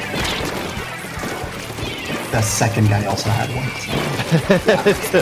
Good showcase of his mechanics, but it's just unlucky, and now he's going down because Reef Slider is a fun and balanced special, as is Crab Tank, that is just lobbing shots over that right side block and trying to paint the zone. Terra has something to say about that. What is something's going on with Phoenix? What is going on? What is going on? Oh my god! Oh Jesus! See, Popgun, we got me above this cap zone by itself. What is going on? I don't know. Phoenix was staring down at the ground for a little bit, shooting out nothing, and then 5 players just exploded into nothingness, and now we're just back on like nothing ever happened. Okay, so what? Ordo Jackson has control of zone, I guess. We think. I guess we're back, unless Phoenix says, hey, that was lag, that was my impression of lag, but it does not matter because zone seems to be very orange right now still, and GY will keep control of this. They do have the lead right now, and they're in a very comfortable situation here. Phoenix does go down, and Messi might get some paint down. Don't go down to the missiles. There you go.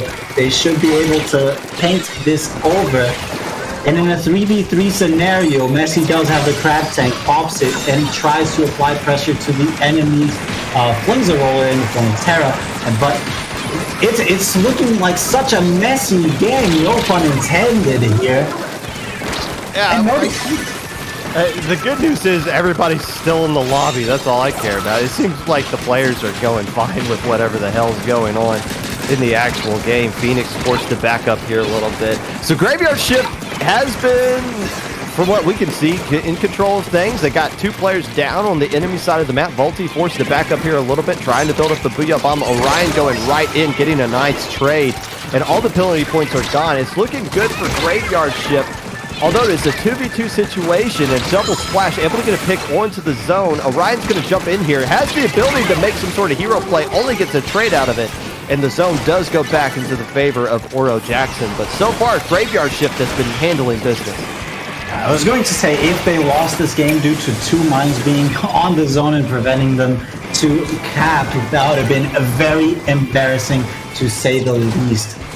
It seems like no one is capping the zone, but GY does have the player advantage right now, even if Phoenix had that cap tank online. Volty here trying to reign supreme over this left side of the map. Does have the Booyah ready, decides to pop it. There's 2 players on that left side, now only one in the form of Orion the Tetra from the side of Grafeyard Shift.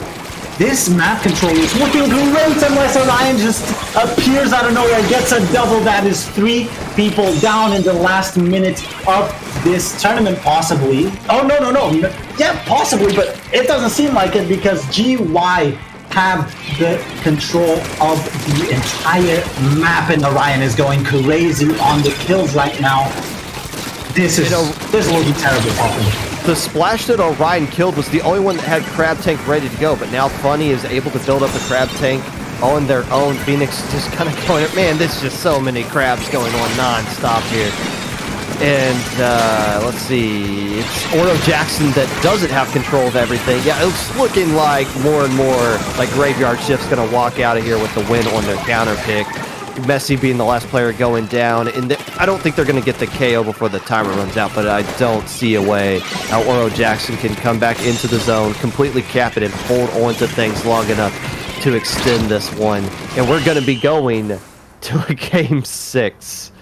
So 2 counter picks coming out here from Oro Jackson. They just got to win on one of them. And yeah, I don't know what happened in the middle of the game right there, but it seemed like things settled down for the better towards the end of it. And that's the best we can hope for there. Nice counter pick, though. Very good counter pick. I would expect nothing less from a team that listens to Michael. I mean, that is composed of 4 players that are very good at the game and can definitely think for themselves. I kid, but yeah, as you said, very good counter pick, played to their strengths, and their strengths being Crab Tank and that Flingser Roller, which is what they hold over Oro Jackson. That decided to go with the 2 Crab Tanks, 1 Booyah Bomb, and the Wave Breaker. Not quite it for that map, but we're instantly going back into Splat Zone's Mako Mart. Volty rejoicing with his newly acquired Carbon Deco that he's been rolling with today. Yeah, it doesn't surprise me that they're going with this map here. This was their counter pick against Alliance Rogue earlier. They didn't get the win on it. They got bodied pretty hard.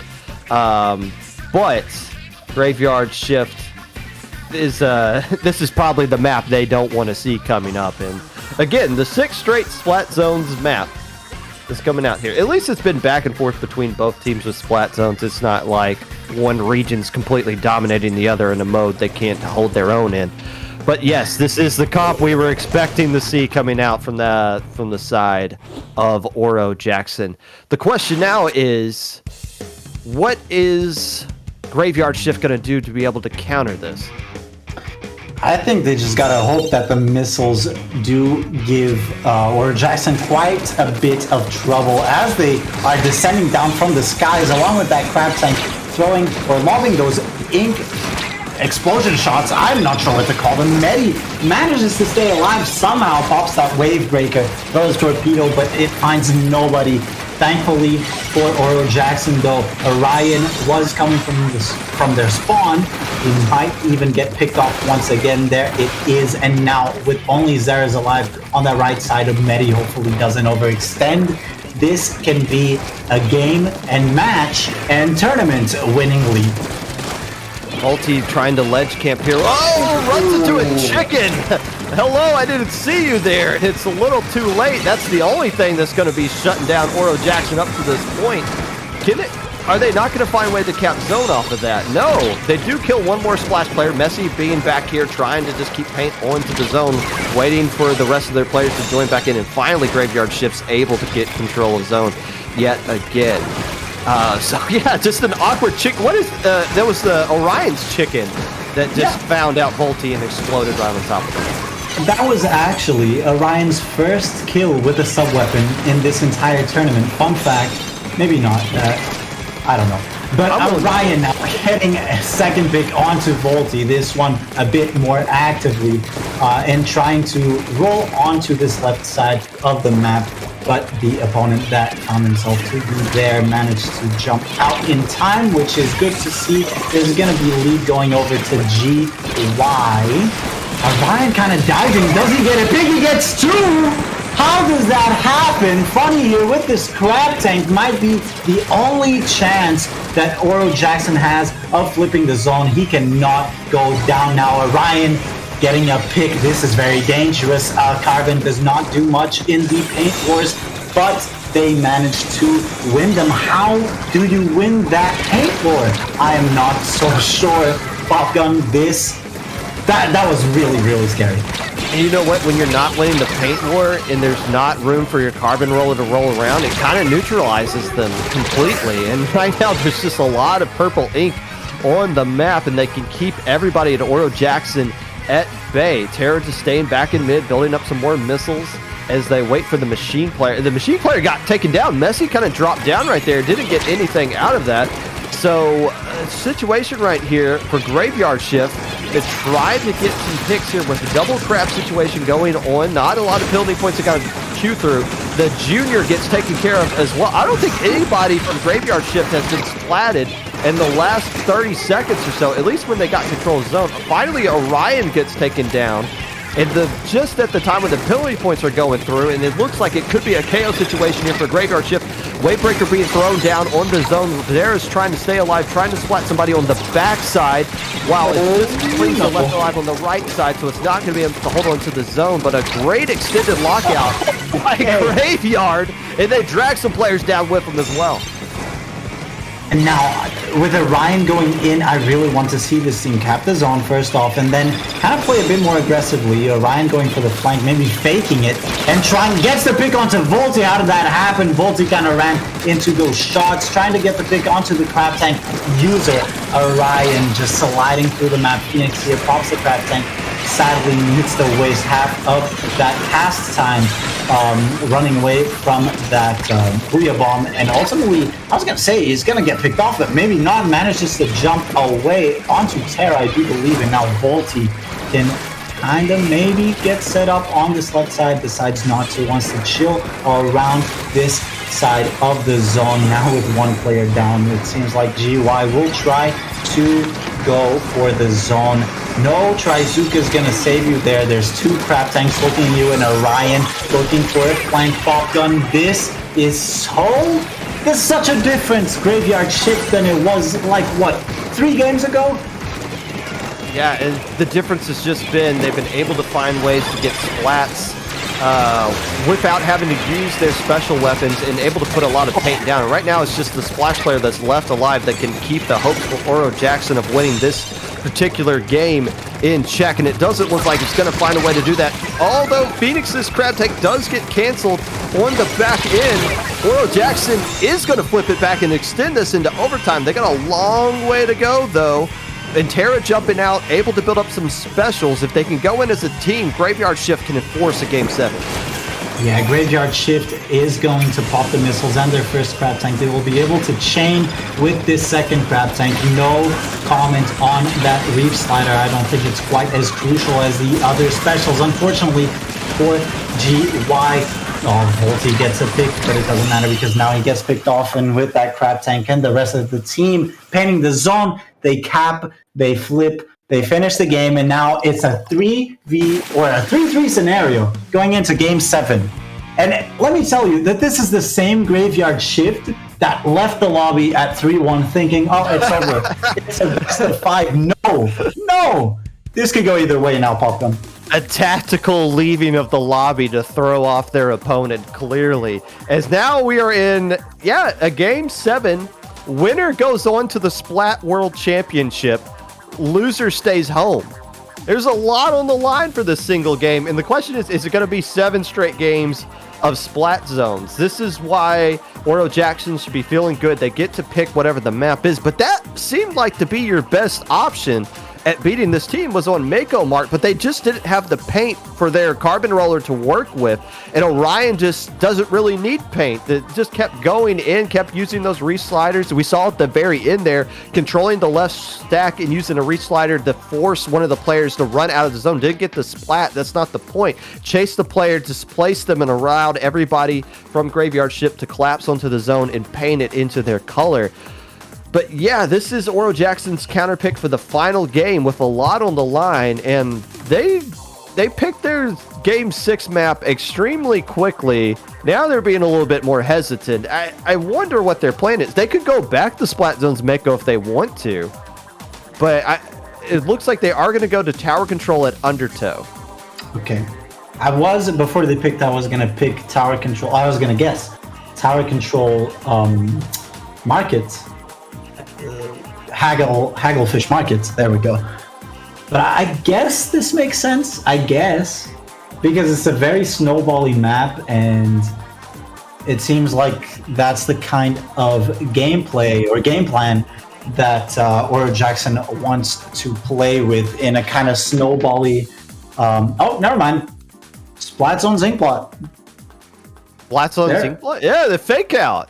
A little bit of mind game. So Oro Jackson's controlling the lobby, so they decided to pick initially up on the screen tower control and Undertow Spillway, throwing us all for a loop, and then said, oh wait, I forgot, this is a Splat Zones only tournament, except it's not.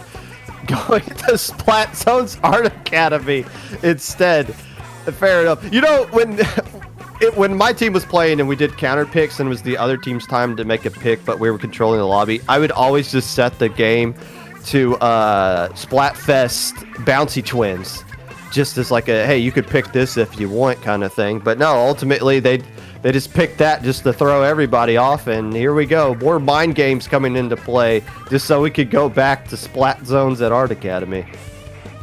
Well, I do understand the thought process, because didn't they win this map? Wasn't it game 1 in the previous Oro Jackson Graveyard Shift set that we watched on the winner's side? It was Graveyard Shift Shift and or else in the set leading up to this that Graveyard Shift won. You're right. Well, either way, I can kind of see the thought process, because Carbon and Inkblot go together really well. Not quite like Mako Mart, which it just lost, but is still very good. I don't expect any comp changes from the other team. I think they will keep their strategy, because if it ain't broke.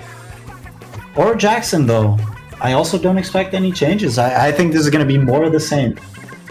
I think we now know what the 7 best Splat Zone maps in the game are. Sorry to the other 7 here.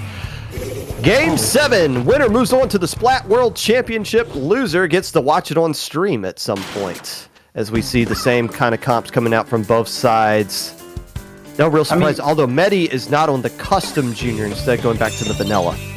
Yeah, exactly. That is the biggest thing to me, because Messi has changed around from the sloshing machine to the splash to the sloshing machine over and over, so we know that flexibility is there now. Volti went down very, very, very early in the game, and Orion just dives head first into that big bubble. It gets the trade onto that junior player. Volti tries to get this craft tank. Loser gets the trade, sort of, but it seems like GY are in a pretty comfortable position. Zeres gets so many hit markers onto Medi there, but it doesn't really matter. A lot of hit markers onto Messi as well, but no kill. Carbon does go down, and this is their chance to push in Funny here. If he gets the pick, that would be huge. Orion there gets assisted by Zeres, but with that crab tank coming out from Messi, and with the Carbon roller coming back on the side of Oro Jackson, it seems like they will take control of the map and the zone, and they are here to stay this time. Yeah, lead so far into the favor of Graveyard Shift, but Oro Jackson's going to find a way to get it right back in there. The question is, can they create an actual lockout that's going to be sustainable? I was looking for a splashdown right there. That's where my mind was with that kind of jump. Regardless, Messi sharking around this left side, trying, didn't opt to help their teammate on that left flank. Instead, they go over there and get splatted without any help. Now Messi starts to move on Zeres on that right side, and someone else was able to get the splat. But meanwhile, all these fights are getting taken away from the zone. Orion's back on that back door over there, trying to draw some more attention away. But all these points are going into Oro Jackson's favor. They're sneakily about to KO right here.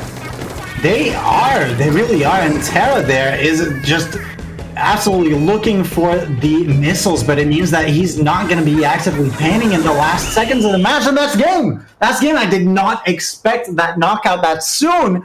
That is set going to Oro Jackson, and they qualify as the second team along with Alliance Road for the Splat World Champions, and it's goodbye to Graveyard Shift.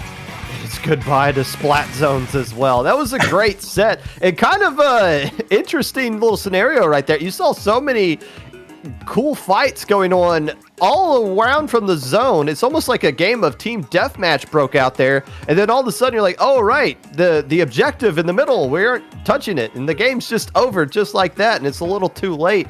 But Oro Jackson surviving after sweeping Graveyard Shift the first time, a much more a team like Graveyard Shift that can control the maps a little bit better in the counterpick scenario, much more competitive, but Oro Jackson surviving and moving on to the Splat World Championships. Congratulations to them.